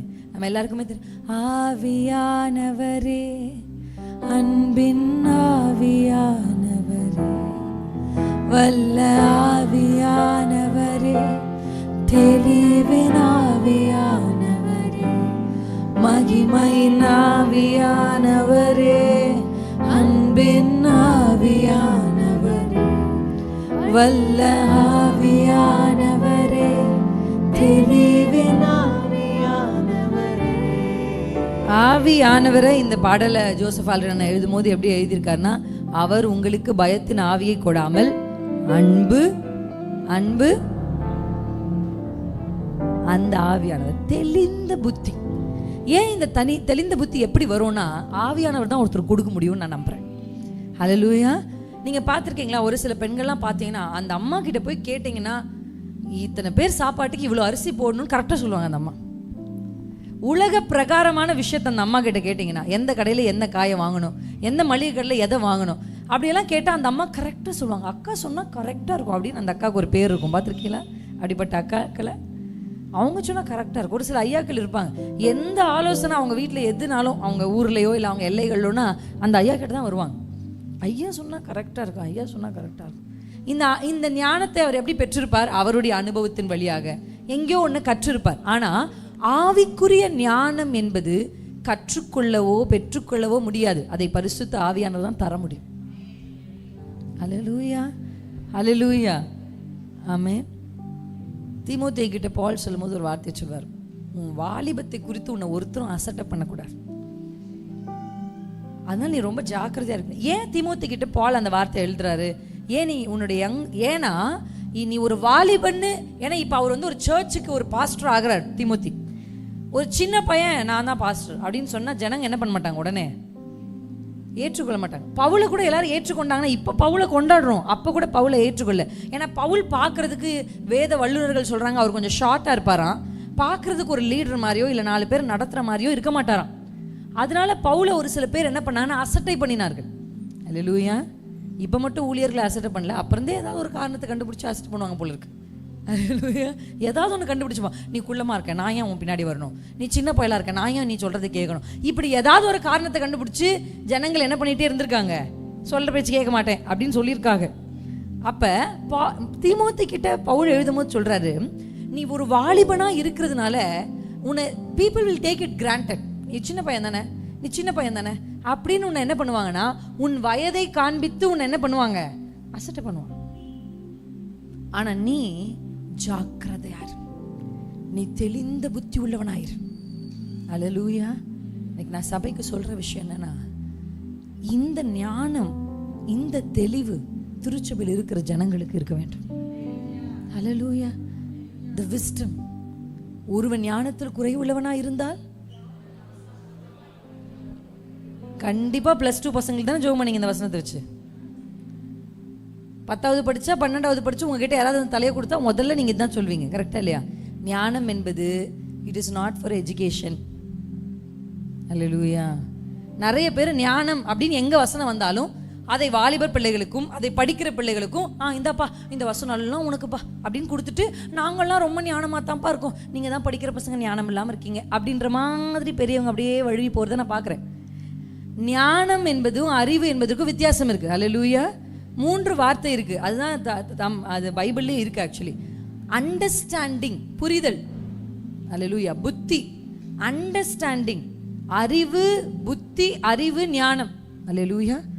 அண்டர்ஸ்டாண்டிங்ன்றது ஒரு கெப்பாசிட்டி. ஒரு சில பேருக்கு பாருங்கள், ஒரு சில பிள்ளைகள் இருப்பாங்க, அந்த டீச்சர் ஒரு முறை எடுத்த உடனே அந்த பிள்ளை டக்குன்னு பிடிச்சிக்கும் அது. ஆனால் ஒரு சில பிள்ளைங்க இருப்பாங்க, அது 3 முறை சொன்னால் தான் அது பிடிக்கும். ஒரு சில பிள்ளைங்களுக்கு படம் வரைந்து கையெல்லாம் அசைச்சு காட்டி ஏதாவது சொன்னால் தான் அதுக்கு புரியும். அப்போ ஒரே கிளாஸில் 10 பிள்ளை இருந்தாலும் 10 பிள்ளைக்கு வித்தியாசமான கெப்பாசிட்டி இருக்குது. அல்லேலூயா. ஆமென். அடுத்த வீட்டு பிள்ளை பாரு, அது 100 மார்க் எடுக்குதுன்னா அந்த பிள்ளைக்கு அது கெப்பாசிட்டி இருக்குது. உங்கள் பிள்ளை 40 மார்க் எடுக்குதுன்னா உங்கள் பிள்ளை கெப்பாசிட்டி 40 தான். அப்போ என்ன சிஸ்டர், பிள்ளைங்களை அடுத்த லெவல் போகக்கூடாதா? அந்த 40% கொஞ்சம் கொஞ்சமாக தான் பெருக்க முடியும். உடனே எடுத்த உடனே 100 ஆக்க முடியாது. சில பிள்ளை என்ன கேட்டிங்கன்னா, எனக்கு அந்த கெப்பாசிட்டினா எனக்குலாம் 100 மார்க் வாங்குற கெப்பாசிட்டிலாம் கிடையாது. எதை படித்தாலும் நான் மறந்துடுவேன். இன்றைக்கி நான் பார்ப்பேன், இப்போ பார்க்குறேன்னு வச்சுக்கோங்க, ஒரு 2 months கழிச்சு வந்து சிஸ்டர் ப்ரைஸ், ஆமாம் எங்கே உங்களை என் கணவர் எப்பவுமே சொல்லுவார், கூடவே இருக்கிறதுனால தான் அவள் என்னையே ஞாபகம் வச்சுருக்கா, இல்லைன்னா அவள் என்னையே மறந்துடுவா அப்படி சொல்வார். அப்படி தான் என் கெப்பாசிட்டி, அவ்வளோதான். ஆனால் என் கணவர் 15 வருஷத்துக்கு முன்னாடி ஒருத்தரை பார்த்தா கூட, ஆமாம் உங்கள் பொண்ணு உங்கள் பசங்க இந்த கிளாஸ் படித்தாங்களே அப்படி கேட்பார் கரெக்டாக. அப்போ அவருக்கு அந்த கெப்பாசிட்டியை கர்த்தர் கொடுத்துருக்காரு, எனக்கு அந்த கெப்பாசிட்டியை கர்த்தர் கொடுக்கல. அண்டர்ஸ்டாண்டிங், புத்தி என்பது இட்ஸ் எ கெப்பாசிட்டி. இவ்வளோதான் புரியும். அறிவு என்பது என்ன தெரியுமா? அறிவு என்பது கற்றுக்கொள்ளு. எப்படி நம்ம ஒரு ஃபோட்டோ எடுத்த உடனே அந்த ஃபோட்டோ போய் ஃபோனில் ஸ்டோர் ஆகுது, கரெக்டாக இல்லைங்களா? அது ஜிபி எம்பின்னு ஸ்டோர் ஆகுதா? அந்த மாதிரி ஒரு விஷயத்தை நீங்கள் கற்றுக்கொள்ளும் போது உங்கள் பிரெயினில் போய் எம்பி ஜிபி ஸ்டோர் ஆகுது. இதுதான் அறிவு. ஆனால் ஞானம் என்பது அப்படி அல்ல. ஞானம் என்பது சரியான சமயத்தில் அறிவை உபயோகிப்பது தான் ஞானம். அல்லேலூயா. ஞானம் என்பது ஒவ்வொரு கிறிஸ்தவர்களுக்கும் தேவை. 80 வயசு ஐயாக்கும், ஏன்னா வயசு 80 தான் இருக்கும், தலை ஃபுல்லாக வெள்ள முடி இருக்கும், மைக் ஐயா கிட்ட கொடுத்தா தப்பாக பேசிடுவார். பார்த்துருக்கீங்களா? அவங்களுக்கு அந்த அந்த அந்த சபையில் என்ன பேசணும்னு தெரியாது. ஒரு மணமகனை வெல்கம் பண்ணி ஒரு மணமகனை புகழ்ந்து பேசுங்கன்னா, இவன் சின்ன வயசுல அப்படின்னு அவன் பண்ண தப்பையெல்லாம் ஸ்டேஜில் சொல்லிட்டு இருப்பார். அவனுக்கு 25 வயசு ஆகி இப்போ கல்யாணம் நடந்துடும். அவர் ஆசை என்ன தெரியுமா? அந்த பொண்ணை அப்படியே இறக்கி ஓட விட்டுறணும். 80 வயசாயிருக்கும், பேச தெரியாது. பார்த்துருக்கீங்களா? நான் சொல்றது அப்படிலாம் முழிக்காதீங்க, இதெல்லாம் எனக்கு நடக்கலைன்ற மாதிரி. நீங்கள் பார்த்துருக்கீங்களா இல்லையா? அப்போ வயசுக்கும் ஞானத்துக்கும் சம்மந்தம். நாங்கள்லாம் 20 வயசு பயலை பார்க்குறோம், அப்படி விஸ்டமாக இருக்கு. ஒரு பொண்ணு உட்காந்துருக்கு பாருங்க, இந்த பிள்ளை. நான் வந்த நேரத்துல அக்கா you want something, you want some, அவள் கேட்குற விஷயம் நுணுக்கமாக கேட்குறா. அவள் ஒரு பெரியவங்க கூட உண்மையாகவே அப்படியெல்லாம் டிசர்ன் பண்ணி உங்களுக்கு இது வேணுமா, எனக்கு ஒன்று வேணுன்றதை நான் வாயில் சொல்லாததுக்கு முன்னாடி அவள் கண்டுபிடிக்க ட்ரை பண்ணுறா. அதை நான் பார்த்தேன். கிட்ட வந்து சொல்கிறா, பர்சனலாக உங்களுக்கு எதாவது வேணும்னா என்கிட்ட சொல்லுங்க அக்கா, எனக்கு மெசேஜ் பண்ணுங்கள். நான் அப்படியே யோசிக்கிறேன், சில பேருக்கு வாய் திறந்து சொன்னால் கூட அது அவங்களுக்கு அது வேணுன்றது புரிஞ்சுக்க மாட்டாங்க. நாங்கள் பார்த்துருக்கோம் பல இடத்துக்கு போகிறதுனால. ஆனால் நீங்கள் நினைக்காதீங்க வாலிப பிள்ளைங்கனாலே மோசமாக இருக்காங்கன்னு யாராவது இங்கே நினச்சிட்ருக்கீங்கன்னு சொல்கிறேன். நம்மெல்லாம் வேடிக்கை தான் பார்க்க போகிறோம். அவங்க எழும்பி கர்த்தர் அவர்களை கொண்டு செய்ய போகிற காரியத்தை. They're going to do something mighty. அடுத்த தலைமுறை வாலிபர்லாம் நம்மளை போல இல்லை சார். அவங்க கிட்டலாம் ஈகோ இல்லை. ஒருத்த மேலே ஏறினா அடுத்த தலைமுறை வாலிபன் கீழே உட்காந்து ஐயோ நான் போலேன்னு பொறாமப்படுற வாலிபர்கள் இப்போ கிடையாது. தான் மேலே போகணுன்றதுக்காக கீழே இழுத்து விடுற வாலிபர்கள் இந்த காலத்தில் கிடையாது. நான் அப்படி பார்க்கல. ஃப்ரெண்டு மேலே நிற்கிறானா, டே சூப்பர்டா மச்சான் சூப்பர்டா, நானும் வரத்துக்கு என்னடா பண்ணணும்னு கேட்குறவங்க தான் இப்போ இருக்காங்க. நீங்கள் நினைக்கிற மாதிரி வாலிப பிரசங்க எல்லாருமே அப்படி அல்ல. தரமான வாலிபர்களை கடைசி காலத்துக்கு என்று என் கர்த்தர் பெயர் சொல்லி அழைத்து அவங்களை ஒழிச்சு உருவாக்கிட்டு இருக்கார். பாகாலுக்கு முன்காக முழங்கால் படியிடாத 7000 பேர் ஒழித்து வைத்திருந்தாங்க. எலியா நினச்சா நான் மட்டும்தான் இருக்கேன்ட்டு. இல்லை, நிறைய வாலிபர்களை கர்த்தர் ஒழித்து வைத்திருக்கிறார். அந்த ஞானம் உள்ளவர்களை அவங்க எழும்பி வர்றதை நம்ம பார்க்க முடியும். பாஸ்ட் முன்னோர்கள் செய்த தவறான முடிவுகள், முன்னோர்கள் எடுத்த தவறான முடிவுகள், முற்பிதாக்கள் செய்த தவறுகளாம் திருத்தி மாத்திர யூத்ஸை கர்த்தர் எழுப்பி கொண்டு வர. அல்லேலூயா. ஊழியனா இப்படிதான், கிறிஸ்தவனா இப்படிதான், ஊழியக்காரனா இப்படிதான், ஊரை ஏமாத்துவான் அப்படின்னு சொல்லி உலகத்தில் சிலர் சொல்லி சுத்திட்டு இருக்காங்க பாரு. அந்த அடையாளங்களை மாற்றுகிற ஊழியக்காரர்கள் எழும்பி வருகிறார்கள். அதை நான் பார்க்கிறேன் ஆவிக்குரிய கண்கள். அல்லேலூயா, அல்லேலூயா. ஈகோ இல்லாத, போட்டி போடாத, பொறாமப்படாத ஒரு தலைமுறையை கர்த்தர் எழுப்பிட்டு இருக்கார் சார். அல்லேலூயா. அதனால அவங்கள பற்றி பேசுறதை நிறுத்திட்டு அவங்களுக்காக ஜெபம் பண்ண ஆரம்பிச்சிருங்க. ஒரு பிரச்சனை எப்போ முடியும் தெரியுமா? அந்த பிரச்சனையை குறித்து பேசுகிற நேரத்தை விட அந்த பிரச்சனை குறித்து ஜெபிக்கிற நேரம் அதிகமானால் பிரச்சனை முடியும்.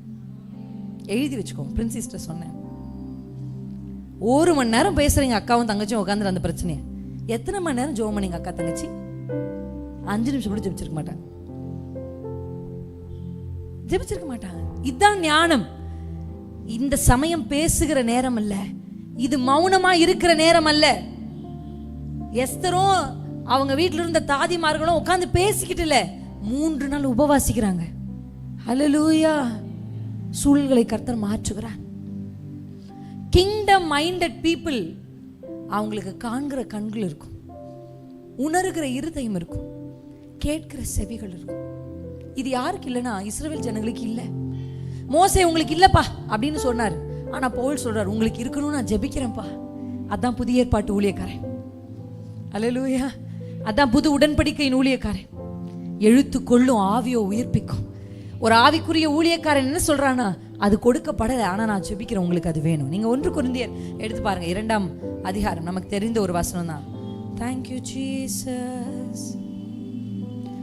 சந்தரமலஹதிரலே ரமஷிரமஹந்த செரலே.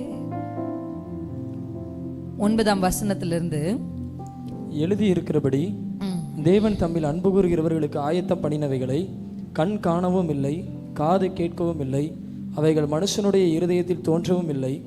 நமக்கோ தேவன் அவைகளை தமது ஆவியினாலே வெளிப்படுத்தினார். அல்லேலூயா. அந்த ஆவியானவர் எல்லாவற்றையும் தேவனுடைய ஆராய்ந்திருக்கிறார். ஆமென். கண் காணல, காது கேட்கல, அவைகள் இருதயத்தில் தோன்றவும் இல்லை. ஆனால் நமக்கோ, இந்த வார்த்தை தான் எனக்கு ரொம்ப பிடிச்சி, எனக்கு இந்த வார்த்தையில ரொம்ப பிடிக்கும். ஆகிலும், ஏனென்றால், நமக்கோ. இதெல்லாம் என்ன வார்த்தைனா, ஒரு நெகட்டிவான விஷயத்தை சொல்லி அப்படியே திருப்புற ஒரு வார்த்தை. அல்லேலூயா. One word is transforming. முன்னாடி இருக்கிறவங்களுக்கு அது கொடுக்கப்படலப்பா, ஆனா நமக்கோ புதிய ஏற்பாட்டுல எனக்கும் பவுல் எழுது, எனக்கு தான் கர்த்தர் கொடுத்துருக்காரு, எனக்கு தான் கண்ணு பார்க்குற கண்ணு அப்படின்னு சொல்ல, நமக்கு கொடுத்துருக்காருப்பா. நமக்கு ஏதோ ஊழியக்காரர்கள் தான் பார்க்கணும், ஊழியக்காரர்கள் தான் கேட்பாங்க தேவனுடைய சத்தத்தை, ஏதோ ஊழியக்காரங்க தான் அதை செய்வாங்க. நம்மளா பிள்ளைக்குட்டியை பெற்றுட்டு குடும்பத்தை நடத்திட்டு பேரம்பேத்தியை பார்த்தோமா, போய் சேர்ந்தோமா அப்படின்னு. குழந்தை ஒரு பிள்ளைக்கு இல்லைன்னா, உன் பிள்ளை பிறந்தாதான் நான் கண்ணை மூடுவேன்றது. ஒரு பிள்ளை கல்யாணம் பண்ணலன்னா உன் கல்யாணத்தை பார்த்து தான் கண்ணை மூடுவேன்றது. எனக்கு புரியல, ஏன் வயசானவங்களுக்கு கண்ணை மூடுறதுல உங்களுக்கு அவ்வளோ ஆசை இருக்குன்னு எனக்கு புரியல. ஏன் அதையே சொல்லிட்டு மிரட்டுறீங்களா? கண்ணை மூடிடுவேன், கண்ணை மூடிடுவேன், கண்ணை மூடிடுவேன் சொல்லுவாங்க நிறைய பேர், நான் பார்த்துருக்கேன். ஏன் பாருங்க, நல்ல பேரம் பேத்தியை பார்த்துட்டு கர்த்தர் கூப்பிடும்போது, நான் நேற்று ஒரு புத்தகத்தை படிச்சுட்டு இருக்கும்போது அதில் பார்க்குறேன், அந்த அம்மாவுக்கு வந்து 8 பிள்ளைகள், 8 பிள்ளைகளை 7 பிள்ளைகளும் செத்து போச்சு. அதில் ஒரு பிள்ளையை குறித்து அந்த அம்மா எழுதியிருக்காங்க சாட்சியா. என்ன சொல்கிறாங்க, தன்னுடைய மகள் வந்து பார்க்குறாளாம், அம்மா நான் ஏஞ்சல்ஸும் ஜீசஸும் எனக்காக வர்றதை பார்க்குறேன், எனக்கு ஒரு ப்ராமிஸ் பண்ணுங்க, நான் போகிறேன், அப்புறமா நீங்கள் நிச்சயம் ஹெவனுக்கு வந்துடணும் அப்படின்னு. அந்த பொண்ணு சின்ன பிள்ளை அவங்க அம்மா கிட்ட ப்ராமிஸ் வாங்கிட்டு அவ மரணத்தை நோக்கி சந்தோஷமாய் போகிறத பார்க்குறோம். அல்லேலூயா. மரணம் என்பது எல்லாருக்கும் நியமிக்கப்பட்டிருக்கு. ஒருவேளை கர்த்தருடைய வருகை நாம் இருக்கிற நேரத்தில் வந்துச்சுன்னா நம்ம மரணத்தை சந்திக்க மாட்டோம், அவ்வளோதான். அந்த கடைசி ஜென்ரேஷன் ஜீசஸ் வரும்பொழுது அந்த இமை பொழுதில் மறுரூபமாக போகிற கடைசி ஜென்ரேஷன் மட்டும்தான் மரணத்தை சந்திக்காது. மற்றபடி மனிதன் ஒரு விசை மரிப்பதும் பின்பு நியாயத்தீர்ப்பு அடைவதும் மனிதனுக்கு நியமிக்கப்பட்டிருக்கிறது. அல்லேலூயா, அல்லேலூயா. அதனால நான் உங்களுக்கு சொல்லுவேன், சந்தோஷத்தோடு நம்ம பிள்ளைகளுக்கு கர்த்தர் செய்ய போகிற காரியங்களை நீங்கள் எதிர்பார்க்கணும். ஆமென். வயதானவர்களுக்கு நான் எப்பொழுதும் சொல்லுகிற ஆலோசனை, வீட்டில் நமக்கு கொஞ்சம் வயசாயிருச்சு, இதுக்கப்புறம் நம்மளால் எழுந்து நிமிந்து எதையும் செய்ய முடியல, உட்காரமா தான் ஆண்டவர் வச்சிருக்கிறாரு அப்படின்னா, அதுக்கு நீங்கள் என்ன செய்யணும் தெரியுமா? ஒரு அம்மாக்களுக்கு யார் அடையாளமாக நான் நிறுத்துவேன்னா, அன்னாள்னு ஒரு அம்மா இருக்காங்க, 84 வயசு அவங்களுக்கு நினைக்கிறேன், போய் வாசிங்க. அந்த அம்மா என்ன பண்ணாங்களோ அதை நீங்கள் உங்கள் கடைசி காலத்தில் பண்ணுங்க. அல்லேலூயா. சிமியோன் என்ற ஒரு தாத்தா இருந்தார், அவர் தான் வயதான ஐயாங்களுக்கு ஒரு அடையாளம். அல்லேலூயா. அவர் என்ன பண்ணாரோ அதையே நீங்க பண்ணுங்க. ஆமென். அல்லேலூயா. நீங்க அதை செய்துக்கிட்டே இருங்க. கர்த்தர் ஒரு நாள் உங்க தலைமுறை எழும்பி சொல்ல, எங்க பாட்டியோட ஜெபம் தான், எங்க பாட்டியா திண்ணை மேல உட்காந்து ஊரு கதையே எங்க பாட்டி பேசுவாங்கன்னு உங்க பேரம்பேத்தி சொல்லக்கூடாது. உங்களை பத்தி சாட்சி, எங்க பாட்டியா எப்பவுமே அந்த பெட்ல, ஏன்னா நான் சொல்லுவேன் என் பாட்டியை பத்தி சாட்சி, சோத்ரம் சோத்ரம். அவங்க பசங்க முதல் பையன் ஸ்தோத்திரம். அந்த பையன் பேரை சொல்லி ஸ்தோத்திரம், ரெண்டாவது பையன் ஸ்தோத்திரம், மூணாவது பையன் ஸ்தோத்திரம், இப்படி சொல்லிட்டு இருப்பாங்க. மருமக ஸ்தோத்திரம், பேரப்பிள்ளை, மூத்த பேர், நான் தான் ஃபர்ஸ்ட் பேத்தி, என் பேரில் பேர் ஸ்தோத்திரம், அடுத்த பேத்தி, அடுத்த பேரை, அடுத்த பேர், இப்படி சொல்லுவாங்க. இப்படி ஒவ்வொருத்தருக்கா உட்காந்து பெரிய ஜெபம் பண்ண தெரியலனாலும் எல்லாவற்றுக்காக ஸ்தோத்திரம் பண்ணுவாங்க. உங்களை குறித்து அப்படிப்பட்ட ஒரு சாட்சியை உங்கள் பேரப்பிள்ளைகள் சொல்லணும். அல்லேலூயா. காண்கிற கண்கள் காணல, கேட்கல, இருதயத்துல தோன்றல. ஆனா பால் எழுதுறாரு, ஆனால் நமக்கோ, சொல்லுங்க, நமக்கோ ஒரு ஆவியானவரை கர்த்தர் கொடுத்திருக்கிறார். அவர் எல்லாவற்றையும் நமக்கு வெளிப்படுத்துவார்.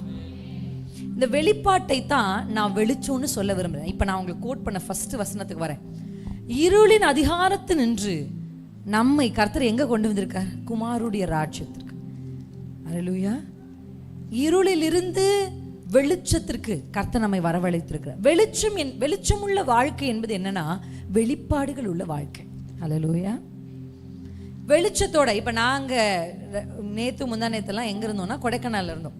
கொடைக்கானல்ல நாங்க இருந்த அந்த இடத்துல வந்து ரூமுக்கு வெளியில ஒரு லைட் இருக்கு. பட் ஒரு ரூம்ல இருந்து இன்னொரு ரூமுக்கு நடந்து போகணும்னா அது இருட்டா தான் இருக்கு. அப்ப நான் ஒரு பொருளை எடுப்பதுக்காக கிச்சன் போகணும். அப்ப கிச்சனுக்கு நான் மட்டும்தான் அந்த நைட்ல என்ன பண்றேன் அப்படின்னா போறேன். அப்ப நான் எப்படி போறேன், சுத்தி நான் வெளியே வந்து நின்று பார்த்தா இருட்டா இருக்கு. அந்த சத்தம், அந்த கிரீச்னு சவுண்டு எல்லாமே இருக்கா. இப்ப இருட்டா இருக்கு. இப்ப இந்த இருட்டுல நான் எப்படி அந்த கிச்சனை போய் அடைவேன் அப்படின்னா, என் கையில ஒரு ஃபோன் இருந்துச்சு. அந்த ஃபோன்ல டார்ச் ஆன் பண்ணி, எனக்கு சுற்றி இருளா இருக்கிறது முக்கியம் இல்லை, எனக்கு கிச்சன் போய் பால் எடுக்கணும் என் பிள்ளைக்கு. என் ஃபோக்கஸ் எது மேல இருக்கு? கிச்சன் போகணும். அதுக்கு நான் என்ன பண்றேன், என் கையில ஒரு டார்ச்சை வச்சு அதை நான் நடக்க வேண்டிய பாதைக்கு நேரா பிடித்து கொண்டு அந்த பாதையில நடக்கிறேன். அல்லேலூயா. அந்த பாதையை நடக்கும்போது தான் நான் அப்படியே நினைச்சேன் என் மனசுக்குள்ள, இந்த உலகம் முழுசும் இருள் இருந்தாலும் நம்ம மேல கர்த்தர் உதித்திருக்கிறார். நீங்க போய் சேர வேண்டிய இடத்திற்கு நீங்க போய் சேரணும். இது இருளுள்ள உலகம் சிஸ்டர். நம்ம வாழ்றது ஒரு இருளுள்ள உலகம். ஆனா இந்த இருண்ட உலகத்தில் இருந்து பரலோகத்திற்கு போய் சென்றடையணும்னா உங்ககிட்ட ஒரு டார்ச் இருக்கணும் சிஸ்டர். அதான் வேதம். அல்லேலூயா. வேதம் என்று சொன்ன உடனே நிறைய பேருக்கு வேர்டுன்னு சொன்னா வேர்டு எடுத்து மனப்பாடம் பண்ணிக்கிறாங்க. நான் சொன்ன மாதிரி ஞானத்தில் குறை உள்ளவனா இந்த சம்பூர்ணமாக கொடுக்கணும், நல்லா மனப்பாடம் பண்ணி வச்சுட்டீங்களா? மனப்பாடம் பண்ணி கரெக்டாக யாருக்கு பேசுவாங்க? படிக்கிற பிள்ளைகளுக்கு பேசுவாங்க. இது வேர்ட் கிடையாது. வேர்டை குறித்த வெளிப்பாடு, ரெவலேஷன் அபவுட் த வேர்ட். இந்த வார்த்தை என்ன சொல்லுது? ஒருவன் ஞானத்தில் குறைவுள்ளவனா இருந்தான்ற வார்த்தை என்ன சொல்லுது? வெளிச்சம். நான் சொல்றேன், நல்லா வெளிச்சத்தில் நடக்கிறவர்கள் வெளிப்பாடோடு நடக்கிறவர்கள். நீங்க பைபிள் மொத்தத்தையும் மனப்பாடம் பண்ணியிருந்தாலும் அந்த ஒரு வசனத்தினுடைய வெளிச்சம் உங்களுக்கு இல்லைன்னா அது வெறும் நாலேஜா தான் இருக்குமே தவிர அது ஞானமா இருக்காது. எத்தனை பேருக்கு புரியுது? பைபிள் வசனத்தை மனப்பாடம் பண்ணி நீங்க ஸ்டோர் பண்றது நாலேஜ் சிஸ்டர், அறிவா போய் ஸ்டோர் ஆகுது. ஆனா ஞானம் என்பது என்ன தெரியுமா? எந்த இடத்துல எதை. அல்லேலூயா. கர்த்தர் நீங்கள் சும்மா இருங்கள் நான் உங்களுக்காக யுத்தம் பண்ணுவேன்னு சொல்லியிருக்காரு. அதனால நம்ம படுத்து தூங்குவோம் அப்படின்னா வசனம் தெரியுது, ஆனா அதை எப்படி அப்ளை பண்ணணும்னு தெரியல. கரெக்டா இல்லைங்களா? Right or wrong? டாக்டர் கொடுக்குறாரு, என்ன கொடுக்குறாரு? இந்தாங்க இந்த மாத்திரையை, இது வந்து லோஷன். இந்த லோஷனை நீங்க எந்த இடத்துல உங்களுக்கு காயம் இருக்கோ அங்க தடவினா அது சரியாயிடும். நீங்க ஓ அப்படியா அப்படின்னு லோஷனை சாப்பிட்டீங்கன்னா அது சரியாகுமா? வயிற்றால தான் போகும். ஒவ்வொரு மருந்துக்கும் ஒவ்வொரு விதமான அப்ளிகேஷன் இருக்கு. கரெக்டா இல்லைங்களா? கால்சியம் டேப்லெட், அயன் டேப்லெட் ஒன்றா சாப்பிடக்கூடாதான். ஏன்னா ஒன்று சக்திகள் வெளியே எடுக்க முடியாதுன்னு சொல்றாங்க. கரெக்டா இல்லைங்களா? இப்படி ஒரு விஷயத்தை கொடுத்தா கூட அதை எப்படி சாப்பிடணும்னு தெரிஞ்சுக்கணும். கரெக்டா இல்லைங்களா? அதே போல தான் வசனமும். தேவ வசனத்துடைய ரெவலேஷன். நான் எதை ரொம்ப எம்பசைஸ் பண்றேன் அப்படின்னா, ஜனங்களுக்குள்ள வெளிப்பாடுகள் இருக்கணும். வாலிப பிள்ளைங்களை கூட நான் சொல்லுவேன் எப்பவுமே, நான் யங் பீப்புள் இருக்கீங்க, you have to listen to the word. இப்போ நீங்கள் ஒருவேளை யோசிக்கலாம், நான் உங்களுக்கு ஒரு பெரிய பிளெஸ்ஸிங் வேர்டு கொடுக்கல அப்படின்னு நீங்கள் ஒருவேளை நினச்சிங்கன்னா எனக்கு தெரியாது. ஆனால் நான் சொல்கிறேன், இப்போ கற்றுக் கொடுக்கப்படுகிற பாடத்தை நீங்கள் கை கொண்டீங்கன்னா பிளெஸ்ஸிங்காக நீங்கள் ஜெபிக்க வேண்டாம். பிளெஸ்ஸிங் வந்து உங்கள் பக்கத்தில் உட்கார். என்னோட அத்தையும் மாமாவும் பின்னாடி இருக்காங்க. நான் அவங்க பெரிய ஆசீர்வாதங்களுக்காக ஜெபித்த, ஆண்டவரே என் பிள்ளைகளை 1000 பேருக்கு முன்னாடி நிறுத்துங்கன்னு அவங்க ஜெபிச்சு நான் கேட்டதில்லை. ஆனால் அவங்க பிள்ளைகளை கர்த்தர் 20,000 பேருக்கு முன்னாடி நிறுத்துறார். அல்லேலூயா. என் பிள்ளைகளை அப்படியே எங்கேயாவது கொண்டு போய் உயர்த்திருங்க அப்படின்னு அவங்க ஜெபிச்சிருப்பாங்களான்னு எனக்கு தெரியாது. ஆனால் அவங்க பிள்ளைகளை கர்த்தர் நிறுத்துறார். இதை ஏன் நான் இப்படி சொல்றேன் அப்படின்னா, உயர்வுகளின் மேல் ஆசை இல்லை, கர்த்தரின் மேல ஒரு ஆசை. என் பிள்ளைங்க கர்த்தருக்கு பயப்பட்டு இருக்கணும், என் பிள்ளைங்க தேவ சித்தத்தை செய்யணும். அந்த வேர்டை ரூட் பண்ணின ஒரு ப்ரேயர் இருக்கும்போது blessings தானா தேடி வரும், பணம் தானா தேடி வரும், மனிதர்கள் தானா தேடி வரும். அதற்கு எங்கள் குடும்பம் ஒரு அடையாளம். பெரிய ஆசை. குழந்தைக்கு கூட எனக்கு தெரிஞ்சு நான் ரொம்ப ஜெபிச்சேன், நல்லா தெரியாது, 4 வருஷம் வெயிட் பண்ணேன். ஆனால் நான் ரொம்பலாம் உட்காந்து கதறிட்டு இல்லை. கர்த்தர் சொன்னார், நான் சொன்ன வேலையை நீ செய், சரியான டைமில் உனக்கு நான் பிள்ளையை கொடுப்பேன். கதறியெல்லாம் நான் உட்காந்து ஒரே டைம் மட்டும் ஆண்டவரே. ஒரு அம்மா, ஏன்னா அம்மாமார்களுக்கு அது விசேஷத்தை கிருபையை கொடுத்துருக்காரு ஆண்டவர். யாரையாவது ஒருத்தர் அள வச்சாதான் அந்த அம்மாங்களுக்கு தூக்கம் வரும். அப்படி வருவாங்க போல இருக்கு கிளம்பி காலையிலே. இன்னைக்கு சர்ச்சுக்கு போய் பிள்ளை இல்லாத பிள்ளைகிட்ட பிள்ளை இல்லையான்னு கேட்டுருணும், அப்போ தான் அந்த அம்மாவுக்கு தூக்கம் வரும். வேலை இல்லாத பிள்ளைகிட்ட வேலை இல்லையான்னு கேட்போம், அப்போ தான் நமக்கு தூக்கம் வரும். 12வது படித்த பையன்கிட்ட மார்க் என்னன்னு கேட்கணும். கேட்டுட்டு என் கசின் என் தங்கச்சி பையன் இருக்கான், அவன் ஸ்கூல் ஃபர்ஸ்ட் எடுத்திருக்கான்னு சொல்லணும். அப்போதான் அந்த அம்மா தூக்கம் வரும் அந்த அம்மாவுக்கு. ஏன்னா அந்த பிள்ளை ஏதாவது ஒன்று யாராவது ஒருத்தரை காயப்படுத்திட்டாதான் அந்த ஆண்டி என்ன பண்ணுவாங்க, சர்ச்சிலேருந்து கிளம்பி போகும்போது நிம்மதியாக போவாங்க. அந்த ஆண்டி அந்த உறுதிப்பாடோடு கிளம்பி வருவாங்கன்னு நினைக்கிறேன் நான். அங்கிள்ஸ் வரதில்லை அப்படி. ஐயா மாருங்க பாதி பேர் வரதே இல்லை. வந்தாலும் அவங்க அவ்வளோ பெருசாக மற்றவங்களை என்ன பண்ண மாட்டாங்கன்னா டிஸ்டர்ப் பண்ண மாட்டாங்க. ஆனால் அம்மா மாருங்க அப்படி கிடையாது, கும்பலிங்காக வருவாங்க. அங்கே ஏதாவது ஒன்று கிளறி விட்டு தான் சில ஆன்டிஸ் வந்து வெளியே போவாங்க. நான் பார்த்துருக்கேன். அப்படி ஒரு ஆண்டி வந்து என்னை ட்ரிகர் பண்ணதுனால நான் ஆண்டு சமூகத்தை எனக்கு குழந்தை வேண்டவே வேண்டும் என்று ஜெபிச்சேன். ஆண்டு சொன்னா, டோன்ட் ஃபோர்ஸ் மீ. அன்னையோட ஆண்டவரே நீங்கள் தரும்போது தாங்கப்பா அப்படின்னு எதிர்பார்த்துட்டு இருந்தோம். அவ்வளோதான், கர்த்தர் தந்தார். உங்களுக்கு நான் சொல்றது புரியுதா? ஹல்லேலூயா. தேவனுடைய ஆவியானவர் நமக்கு கொடுக்கப்பட்டது வெறும் ஆறுதலுக்காக மாத்திரமல்ல. Don't just use Jesus, Spirit of God as a comforter. கம்ஃபர்ட்லேயே இருந்தால் போதுமா? ஒரு பிரச்சனை வருது, ஆறுதல் பெற்றுக்கொள்றீங்க, திருப்பி போயிடுறீங்க. சண்டே வரீங்க, ஒரு திருப்பி போயிடுறீங்க, திருப்பி வரீங்க, திருப்பி போயிடுறீங்க. இல்லை, எப்போ ஜெயிக்கிறது, எப்போ மேற்கொள்றது, அது எப்படி நடக்கும் தெரியுமா? வெளிப்பாடு, ரெவலேஷன். கர்த்தருடைய வசனத்தை குறித்த வெளிப்பாடு, என் பிள்ளைகள் மேல் கர்த்தர் வைத்திருக்கிற திட்டங்களை குறித்த வெளிப்பாடு. when you ask for it, நீங்கள் அந்த பரிசுத்த ஆவியானவர்கிட்ட ஆண்டவரே எனக்கு வேண்டும் என்று நீங்கள் கேட்கும் பொழுது கர்த்தர் உங்கள் கண்களை திறந்து விடுவார். அல்லேலூயா, அல்லேலூயா. மனித கண்களால் நீங்கள் பார்க்க கூடாதவைகளை பார்க்கும்படி உங்கள் கண்களை கர்த்தர் திறந்து விடுவார். எதிர்காலத்தை பார்க்குற பெண்களுக்கு பைபிளில் சொல்லப்பட்டிருக்கு, வரும் காலங்களை குறித்து அவள் மகிழுவாள். அது ஆங்கிலத்தில் எப்படி இருக்கு தெரியுமா? she will laugh at the future. அவள் எதிர்காலத்தை பார்த்து, ஐயோ எதிர்காலம் எப்படி இருக்கோ அப்படின்னு அந்த அம்மா புலம்பாது. 31ஆம் நீதிமொழிகளில் இருக்கிற அம்மா, அந்த அம்மா எதிர்காலத்தை பார்த்து சிரிக்கும். she will laugh because she knows என் எதிர்காலம் யார் கையில் இருக்கு தெரியுமா? கர்த்தருடைய கைகளில் இருக்கு. அல்லேலூயா. என்னை கொண்டு போய் குழியில தள்ளுற தெய்வம் அல்ல என் தெய்வம், என்னை குழியிலிருந்து தூக்கி விடுற தெய்வம். என் குடும்பத்தை அசிங்கப்படுத்துற தெய்வம் அல்ல என் தெய்வம், அசிங்கத்திலிருந்து கழுவி என்னை என் தலைக்கு ஒரு பாகை, எனக்கு ஒரு ஆசாரிய வஸ்திரத்தை தரித்த ஒரு தெய்வம் அவர். அழுக்கு நிறைஞ்சு யெஷுவா நிக்கிறான், பக்கத்துல குற்றம் சாட்டுறவன் நிக்கிறான். இவன் பாரு அழுக்கு வஸ்திரத்தை போட்டிருக்கான், இவன் தப்பு பண்ணவன், ஒரு காலத்துல இவன் குடிச்சவன், ஒரு காலத்துல இவன் திருடினவன், ஒரு காலத்துல இவன் புறம் பேசினவன் அப்படின்னு கரைபடிந்த அந்த வஸ்திரத்தை பார்த்து குற்றம் சாட்டும் பொழுது கர்த்தர் அவன் கரைபடிந்த அந்த வஸ்திரத்தை மட்டும் மாற்ற சொல்ல, அவனுக்கு ஒரு ஆசாரிய வஸ்திரத்தை, அவன் தலைக்கு ஒரு பாகையை கொடுத்து அழகு பார்த்த ஒரு தெய்வத்தை நீங்க ஆராதிக்கிறீங்க. அல்லேலூயா. யார் உங்களை பத்தி என்ன சொன்னாலும் கர்த்தரோடு ஒப்புரவாகுங்கள். வேர்ட்ல கான்சென்ட்ரேட் பண்ணு. ஆவியானவர் ஆறுதலுக்காக மட்டும் கொடுக்கப்படல, வெளிப்பாடுகளுக்காக. அவைகளை நமக்கோ அவைகளை தேவ ஆவியானவர் வெளிப்படுத்தி இருக்கிறார். என்னுடைய desire because we have called to be an apostle, we are not நாங்கள் வந்து ஒரு அப்போஸ்தல அழைப்பை பெற்றிருக்கிறோம். சபைகளை திடப்படுத்துவதற்காக கர்த்தர் ஒரு அப்போஸ்தல அழைப்பை பெற்ற ஒரு ஸ்திரீயாக நான் உங்களுக்கு சொல்லுவது என்ன தெரியுமா? பால் எதை விரும்பினாரோ அதை தான் சபைகளுக்கு நான் விரும்புகிறேன். காண்கிற கண்கள் உள்ள திருச்சபை மக்கள், பிரகாசமுள்ள மனக்கண். நீங்கள் அந்த பகுதியை வீட்டில் போய் எபேசியர் வாசிச்சு பாருங்க. அந்த பகுதி அதை படிக்க கொஞ்சம் கடினமாக உங்களுக்கு தோன்றுனா கூட திரும்பி வாசிங்க. பாயிண்ட்டை போட்டு நம்பர் 1, நம்பர் 2, நம்பர் 3 எழுதி படிச்சு பாருங்க. அதில் எழுதியிருப்பார் பால். என்ன எழுதியிருப்பாரு? உங்களுக்கு எல்லாமே ஆல்ரெடி இருக்குப்பா, உன்னதத்தில் நம்மை உட்கார வைத்திருக்கிறார். நிருபங்களை நீங்கள் படிச்சீங்கன்னா அப்படிதான் கெத்தாக நடப்பீங்க. தலையை தூக்கிட்டு நடப்பீங்க, காலரை தூக்கிட்டு. நீ பார்க்குறதெல்லாம் நான் இல்லைல்ல, நான் வேற ஆள் இல்லை அப்படின்னு நடப்பீங்க. அல்லேலூயா. அது எப்படி வரும்னா, நிருபங்களை நீங்கள் அதிகமாக வாசிக்கணும். சபைகள் எழும்பி நிருபங்களை வாசிங்க, சபைகள் எழும்பி தேவனுடைய வசனங்களை வாசிங்க. கர்த்தரனை எப்படி வச்சிருக்கிறார். அல்லேலூயா, ஆமென். எந்த சூழலும் ஆவியானோட வெளிப்பாடு, வெளிச்சத்தில் நடக்கிற பிள்ளைகளாய், அந்த ஹாரத்தில் இல்லை, வெளிப்பாடுள்ள வாழ்க்கை. இந்த ரெவலேஷன் உங்களுக்கு கிடைக்கிறதுக்கு 2 விஷயத்தை நீங்க செய்யணும். ஒரு ரெவலேஷன் உள்ள லைஃப் நீங்க வாழ்றதுக்கு கான்ஸ்டன்ட் பைபிள் ரீடிங்கும் ஆவிக்குரிய ஜெபங்களையும் நீங்க செய்யணும். இந்த 2 மட்டும் சொல்லி நான் முடிக்க போறேன் உங்களுக்கு. அல்லேலூயா, அல்லேலூயா.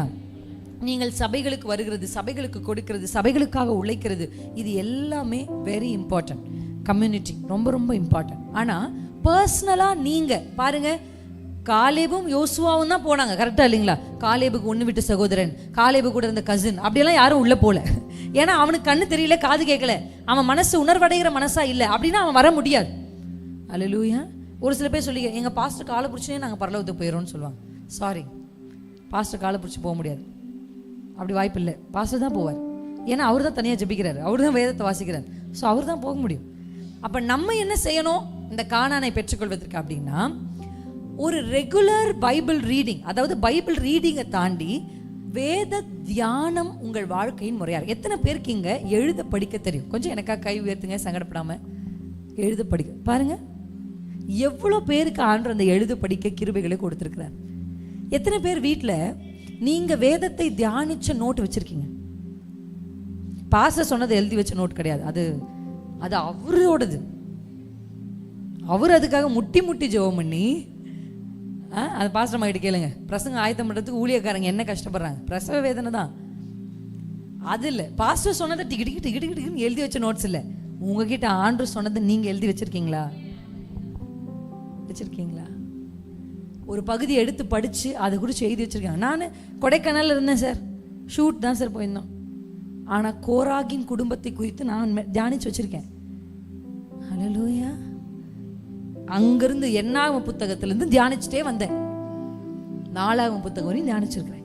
சங்கீதங்களில் அவங்க எழுதின 11 சங்கீத புத்தகங்களை படிச்சிருக்கிறேன். எப்போ சார்? டூருக்கு போனேன்னா. உங்களுக்கு புரியுதா நான் சொல்றது? அது பிரசங்கத்துக்காக படிக்கல, அது எனக்காக படிச்சேனா.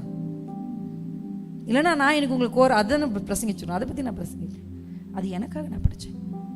வேதத்தை அந்த பகுதியை நான் படித்தேன், அப்படியே மார்பிளை வைத்துக்கொண்டு வேதத்தை அழுதேன்.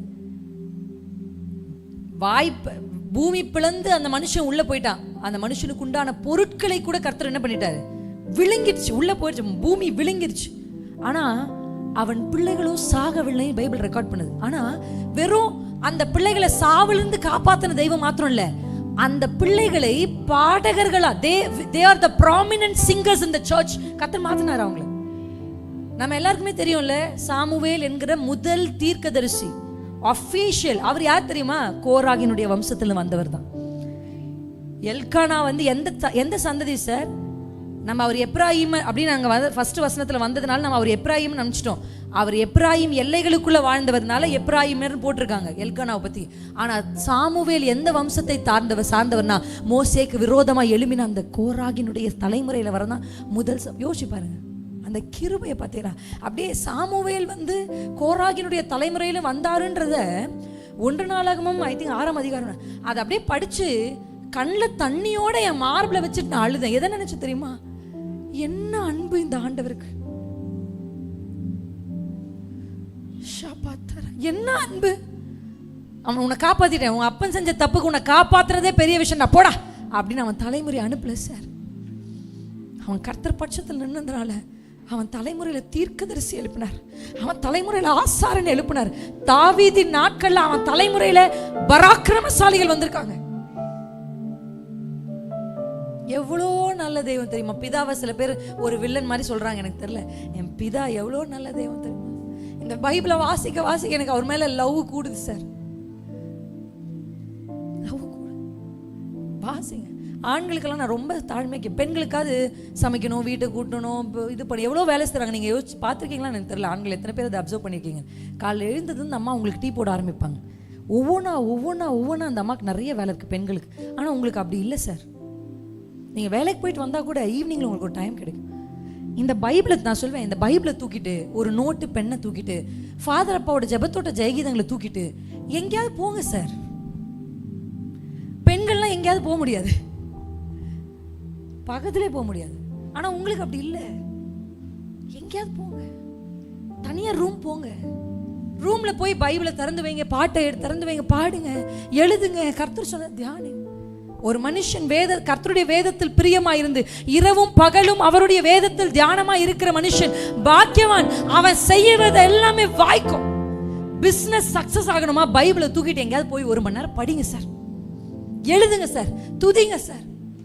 பிள்ளைகள் பேச்ச கேட்க மாட்டேங்கிறாங்களா, வேதத்தை தியானிங்க சார்.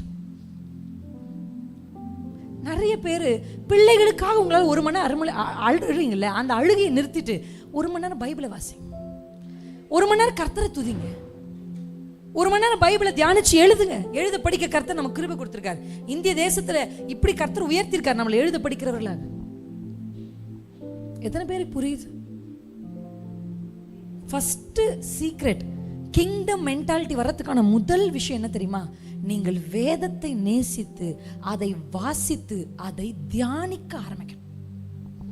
பைபிளை மெடிடேட் பண்ணி. பிரின்சஸ் ஸ்ட்ரீட் கேளுங்க, எல்லாம் இருக்கா பிரின்சஸ் ஸ்ட்ரீட்? உங்களுக்கு இவ்வளோ தைரியமாக நடக்கிறீங்கன்னா ஒன்றுமே இல்லை. 10 ரூபாய் பாக்கெட்னால என்னையும் என் கணவருடைய முகத்தில் உங்களால் கண்டுபிடிக்க முடியாது என்கிட்ட 10 ரூபாய் இல்லைன்றது. உலகமே எங்கள் காலுக்கு இல்லை மாதிரி நடப்போம் நாங்கள் 2 பேரும். அது என் கணவர்கிட்ட தான் நான் கற்றுக்கிட்டேன். அவர் தான் எனக்கு அதை கற்றுக் கொடுத்தார். அவர் சொல்லி கொடுக்க மாட்டார், அவர் செஞ்சு காமிப்பார். என் கணவர் எனக்கு அட்வைஸ் எல்லாம் பெருசாக பண்ணதில்லை, ஆனால் அவர் பண்ணுறதை பார்த்தே நான் மாறுற அளவுக்கு அவருடைய actions, his action speaks louder தென் ஹிஸ் வேர்ட்ஸ். எதுவுமே இல்லைன்னா கூட அவ்வளோ ஒரு ஜாய்ஃபுல்லாக அவர் இருக்கிறதுக்கான காரணம் அவர் கர்த்தர் மேல் வைத்திருக்கிற ஃபெய்த். விசுவாசம் எப்படி வரும் தெரியுமா? திடீர்னுலாம் வராது. விசுவாசம் கேள்வினால, வார்த்தையை கேட்கறதுனால. விழுந்து விழுந்து எழுந்ததெல்லாம் போதும். நம்ம நிற்கிறது மட்டும் இல்லை, நம்ம நின்னதுக்கு அப்புறம் நம்ம தலைமுறை நிற்கணும். எதிர்த்து தூஷித்தவனுடைய பிள்ளைகளே கர்த்தர் இப்படி உயர்த்தி வைப்பார்னா, கர்த்தர் பட்சத்தில் நிற்கிற உங்க பிள்ளைகளை, உங்க தலைமுறையை கர்த்தர் எப்படி வைப்பார்? எப்படி வைப்பார் யோசிச்சுப்பார். அவருடைய அன்பு, அவருடைய இரக்கத்தையும் வார்த்தையினால வர்ணிக்கவே முடியாது. அவ்வளோ அன்புள்ள தேவன், அவ்வளோ கம்பேஷனட் காட் நீங்க ஆராதிக்கிறது. A continuous Bible meditation. இன்னைக்கு பிரின்சஸ் சிஸ்டர் வந்து இந்த பிரசங்கத்தில் உங்களுக்கு என்ன புரிஞ்சுச்சோ புரியல எனக்கு தெரியாது. ஆனால் பிரின்சஸ் சிஸ்டர் மூலமா கர்த்தர் இந்த சபைக்கு சொன்ன ஒரு வார்த்தை, வேதத்தை வாசித்து தியானித்து எழுதுங்கள். தியானிங்க வசனத்தை. ஒரு வசனத்தை தியானிங்க. ஒரு கோராக பத்தி படிக்கிறீங்களா, ஆதியாகமத்தில் வெளிப்படுத்துற விசேஷம் வரையும் மொத்தமா படிங்க. அல்லேலூயா. தேராகன்னு ஒரு மனுஷன் இருந்தார், கரெக்டா இல்லைங்களா? அவரை பத்தி என்ன இருக்கு படிங்க. சின்ன சின்ன கேரக்டர்ஸை முதல்ல எடுத்து வச்சு படிங்க. சின்ன சின்ன தலைப்புகளை எடுத்து வச்சு படிங்க. தியானிங்க. பைபிளை தியானிக்க தியானிக்க. 2வது கிங்டம் மைண்டட் பீப்புள். அந்த மைண்ட் வரணும், அந்த மென்டாலிட்டி வரணும்னா ஆவியில ஜெபிக்கணும். ஜெபம் என்பது நமக்கு எல்லாருக்குமே நல்லா தெரிஞ்சது. ஆனா ஸ்பிரிச்சுவல் ப்ரேயர் நிறைய கிறிஸ்தவர்கள் பண்றது இல்லை. அதான் உண்மை. இந்த உண்மை கசந்தாலும் அதான் உண்மை. நல்லா ஜெபிக்கிறாங்க எல்லாருமே. ஆனா எப்படி ஜெபிக்கிறாங்கன்னா, ஒரு பழக்கத்தின் அடிப்படையிலான ஜெபத்தை செய்கிறார்கள். அப்படி இல்லைன்னா தேவையின் அடிப்படையிலான ஒரு ஜெபத்தை செய்கிறார்கள். ஜெபம் என்பது ஆவியின் அடிப்படையில் செய்யப்பட வேண்டியது. அதனால தான் யூதா புத்தகத்தில் வாசிக்கிறோம், நீங்கள் ஆவியில் ஜெபம் பண்ணி. எபேசியில் வாசிக்கிறோம், ப்ரே இன் ஸ்பிரிட். ஸ்பிரிட். ஏன் ஸ்பிரிட்ல ப்ரே பண்ணோம்னா, நம்ம ஜெபிக்கும் போது, ஆண்டவரே என் பிள்ளை இப்படி படிக்காம ஊரு சுத்துறானேப்பா, என் பிள்ளை எப்படியாவது திருத்துங்க. இது வந்து எமோஷனல் ப்ரேயர், ப்ராக்டிக்கல் ப்ரேயர். ஆனா கர்த்தா, ஒரு ஸ்பிரிச்சுவல் விமன் தான் பிள்ளைக்காக ஜெபிக்கும், என் பிள்ளையின் மேல நீர் வைத்திருக்கிற அந்த அழைப்புக்கு நேராக என் பிள்ளையை திருப்புங்க. ஹல்லேலூயா, ஹல்லேலூயா. ஸ்பிரிச்சுவலுக்கு அகேன்ஸ்ட் ஆனது பிசாசு கிடையாது, நல்லா புரிஞ்சுக்கோங்க. ஆவிக்கு விரோதமானது நிறைய பேர் பிசாசு நினைக்கிறாங்க, வாய்ப்பே கிடையாது. ஆவிக்கு எதிரானது எது தெரியுமா? மாம்சம். எல்லாத்தையும் பிசாசுனால தான் இவ்வளோ பிரச்சனை அப்படி சொல்லுவாங்க. எங்க யாரோ மந்திரம் பண்ணிட்டாங்க. யாரும் மந்திரம் பண்ணல. உங்க வீட்டு மேலாம் யாரும் மந்திரம் பண்ணல. நான் சொல்லுவேன், சில வீட்டுக்கு பிசாசு வருவான், சும்மா கற்பனை கதை தான் வருவான். சரி, இந்த வீட்டை எப்படி கெடுக்கலாம்னு நினைப்பான். ஆனால் அவன் என்ன பண்ணிடுவான், திரும்பி போயிடுவான். ஏன் திரும்பி வந்துட்டீங்க பாஸ் அப்படின்னு கேட்டா சொல்லு, என்னிலும் வல்லவர் ஒருத்தர் உள்ள இருக்கிறார், இந்த குடும்பத்தை நான் கெடுக்க வேண்டாம், அந்த மனிதனே முடித்து விடுவார், வா போலாம் நம்ம அடுத்த வீட்டு. இந்த வீட்டை நான் கெடுக்க வேணாம், அந்த அம்மா வாய் இருக்கு பாரு, அதுவே கெடுத்துரும், நீ வா வா. நம்மளை விட ஒரு பெரிய ஆள் உள்ள இருக்காங்க, அதனால இந்த வீட்டுக்கு நம்ம தேவையில்லைன்னு பக்கத்து வீட்டுக்கு போயிடுவான் பிசாஸ். மாம்சம், ஃப்ளஷ் தான் ஸ்பிரிட்டுக்கு அகேன்ஸ்ட், பிசாசு கிடையாது. அல்லேலூயா. நம்ம எதிரி மாம்சம்.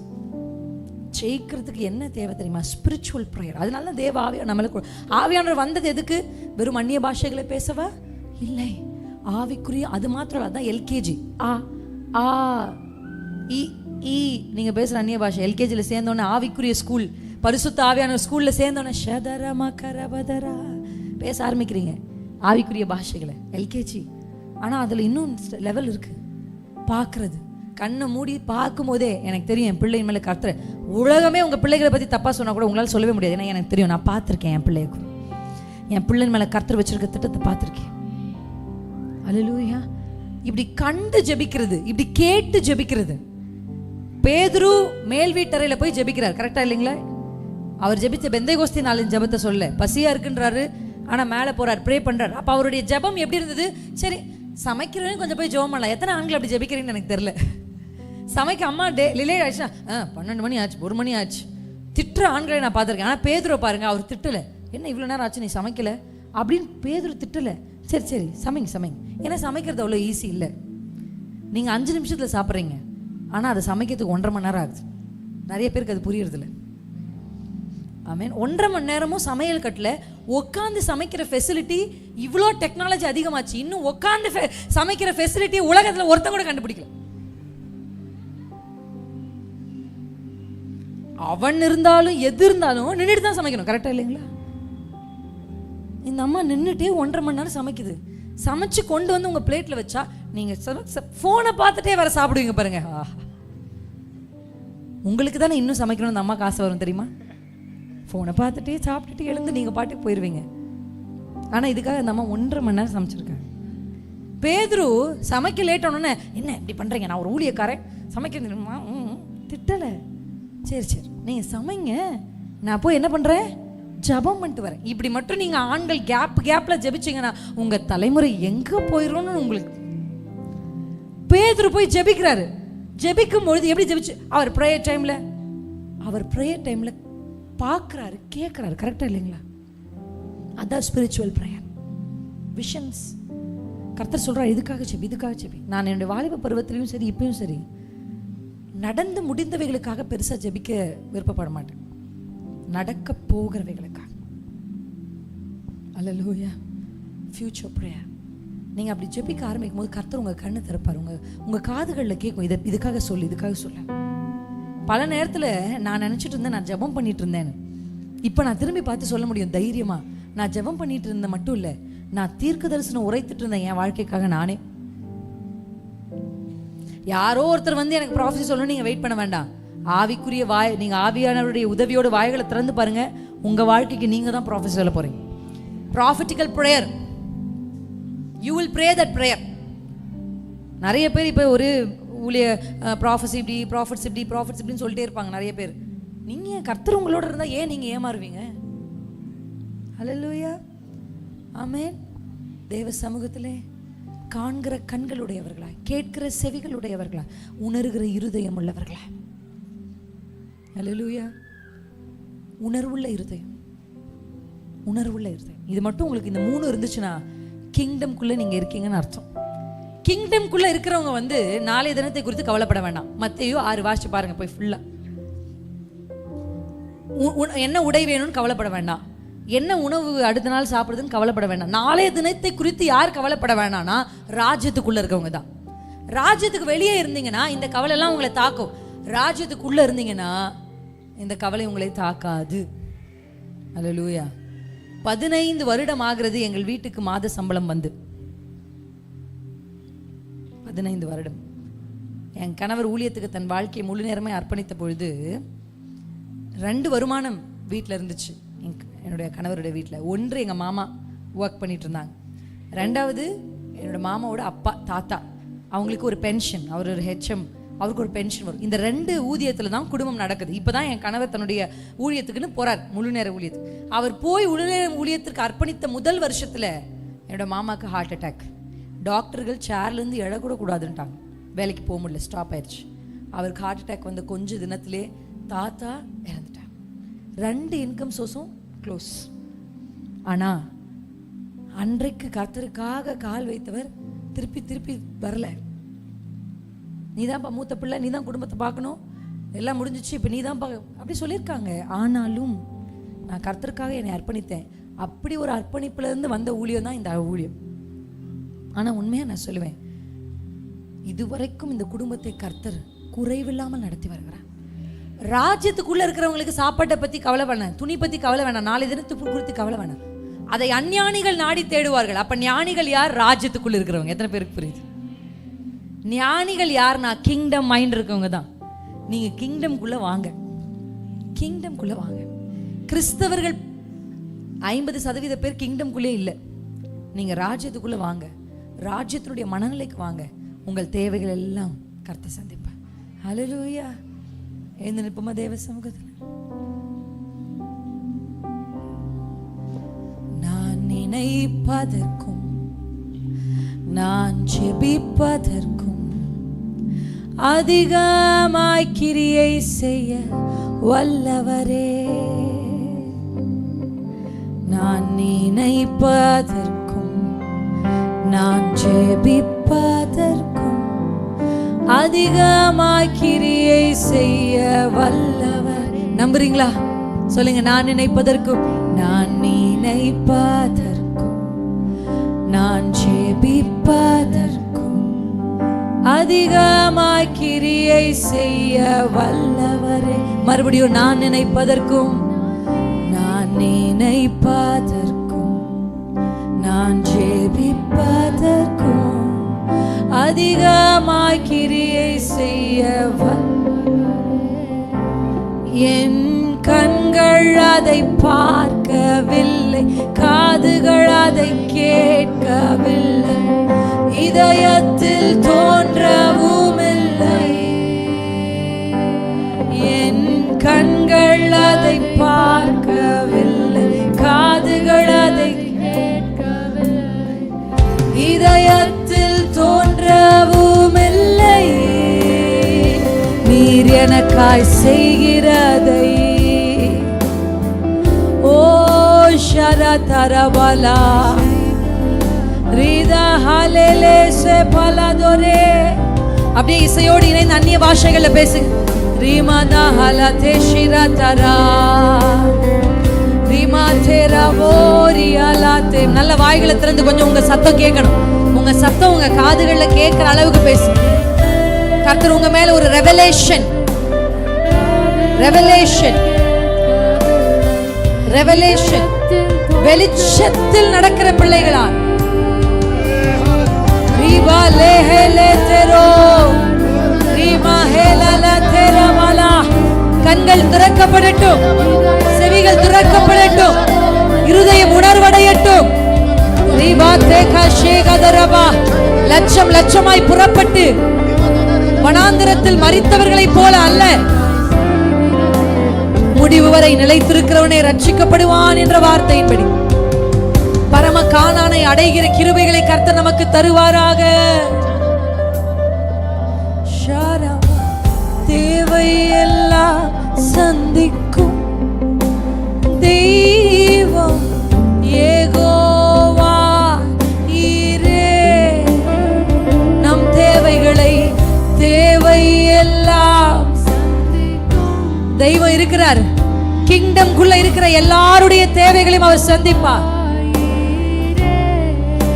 நான் நினைப்பதற்கும் நான் நினைப்பதற்கும் நான் ஜெபிப்பதற்கும் அதிகமாய் கிரியை செய்ய வல்லவரே. வேண்டுவதற்கும் வேண்டிக் கொள்வதற்கும் நான் நினைப்பதற்கும் அதிகமாய் கிரியை செய்ய வேண்டிக் கொள்வதற்கும் வேண்டிக் கொள்வதற்கும் நான் ஜெபிப்பதற்கும் அதிகமாய் கிரியை செய்ய வல்லவர். கரங்களை அப்படியே உயர்த்தி ரிபாஷி ரே கரோலே மீதாரா ஷேரே பாத்தெரலோ ரிகாரா தெரலே சிவாதோ. நீர் வல்லவர், நீர் சர்வ வல்லமையுள்ளவர். தேவனை பற்றி அறிகிற அறிவினாலே திருச்சபை நிரப்பப்படுவதாக. ரீபா ஆவிக்குரிய ஜபங்களை ஏறெடுக்கிற கிருபைகள் பெருகுவதாக, வேத தியான நேரங்கள் பெருகுவதாக, ராஜ்யத்திற்கு உட்படுத்தினவர்களாய் வாழுவார்களாக. கிங்டம் மைண்ட் என் ஜனத்திற்கு உண்டாகட்டும், கிங்டம் மைண்ட் உண்டாகட்டும். குமாரனுடைய ராஜ்யத்துக்குள் இருக்கிறேன் என்கிற தைரியம், சிங்கத்துக்கு ஒப்பான தைரியம் என் ஜனத்துக்கு உண்டாகட்டும். அவர் சிங்காசனத்தில் இருக்கிறபடியினாலே நான் அசைக்கப்படுவது இல்லை.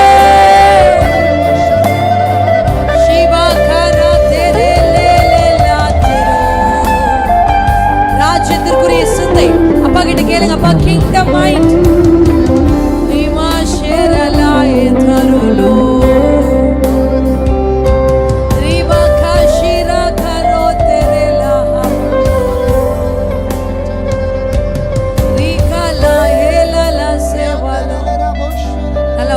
கேட்கணும். நல்ல அந்நிய பாஷைகள்ல பேசு. அந்நிய பாஷை பேசுகிறவன் தேவனுடைய ரகசியங்களை பேசுகிறான். அந்நிய பாஷை பேசுகிறவன் தன்னைத்தானே பலப்படுத்திக் கொள்கிறான், பக்தி விருத்தி அடைகிறான். நீ மாக்கா அபிஷேகம் பெறாதவங்க அப்பா கிட்ட கேளுங்க. ஆவியானவரே என்னை நிரப்புங்கப்பா.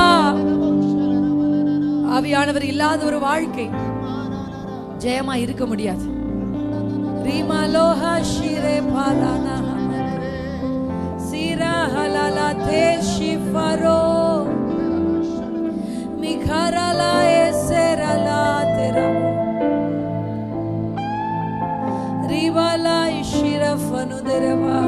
இன்னும் உங்க சத்தத்தை நான் எதிர்பார்க்கிறேன். புதிய பாஷைகளை பேசுங்க. வாலிப பிள்ளைங்க பேசுங்க. நல்ல வாய்களை திறந்து புதிய பாஷைகளை பேசுங்க. அப்பா உங்க மேல அந்த ஒரு ரெவலேஷன், ஸ்பிரிட் ஆஃப் ரெவலேஷன், ரெவலேஷனை கர்த்தர் கட்டளையிடுகிறார். Where there is no vision, people perish. தரிசனம் இல்லாத இடத்திலே ஜனங்கள் கெட்டு போகிறார்கள்.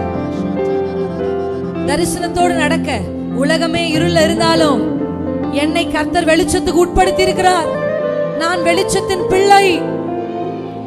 உலகத்துல பஞ்சம் வரலாம், போர் வரலாம், பிரச்சனை வரலாம், உலகத்திலே எது வேணாலும் மாறலாம். ஆனா வெளிச்சத்தின் பிள்ளைகளாகிய நாம ஜெயமாக நடப்போம், ஜெயமாக நடப்போம். தோல்வி இல்ல, தோல்வி இல்ல, தோல்வி இல்ல. தேவ பிள்ளைகள் தோற்று போகிறது இல்ல. குடும்ப தலைவர்களுக்காக நான் ஜெபிக்கிறேன், ஆண்களுக்காக நான் ஜெபிக்கிறேன். பேதுருவை போல, கொர்நேலியுவை போல ஜெபிக்கிற ஒரு புருஷர்களாய் மாறுவார்களாக.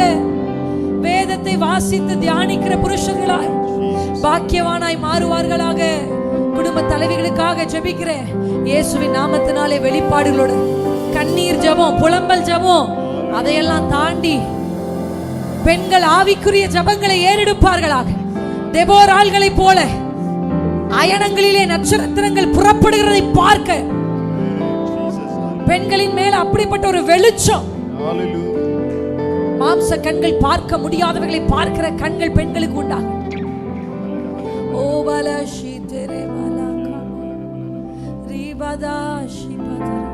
வலது கை அப்படியே இருதயத்துல வைத்து அப்பா கிட்ட உண்மையா கேளுங்க. ஆண்டவரே, ஆண்டவரே, பிரகாசம் உள்ள மனக்கண்களை எனக்கு தா. உடைய ராஜ்யத்துக்குள் இருக்கிற அந்த மென்டாலிட்டி, சிங்கத்துக்கு ஒப்பான மென்டாலிட்டி, கவலை எல்லாம் கர்த்தர் மேல இறக்கி வைத்திருங்க, இறக்கி வச்சிருங்க, இறக்கி வைத்திருங்க. கர்த்தரையே நான் நோக்கி கொண்டிருப்பேன். அவர் என் பட்சத்தில் இருக்கிறபடினாலே, அவர் என் வலது பக்கத்தில் இருக்கிறபடினாலே நான் அசைக்கப்படுவது இல்லை, அசைக்கப்படுவது இல்லை, அசைக்கப்படுவது இல்லை. சொல்லுங்க, சவால் விடுங்க. என்ன ஆளு கொண்டிருக்கிற இயேசு, இயேசுடைய ஆட்சிக்குள்ளதான் நான் இருக்கேன். எனக்கு ராஜா இயேசு. ராஜா நினைக்கிறதா என் வாழ்க்கையில நிறைவேறும். ராஜாவின் சிந்தைகள் தான் என் வாழ்க்கையில நிறைவேறும். வலது கை இருதயத்திலே வைத்து தேவ சமூகத்திலே உள்ளம் உடலில்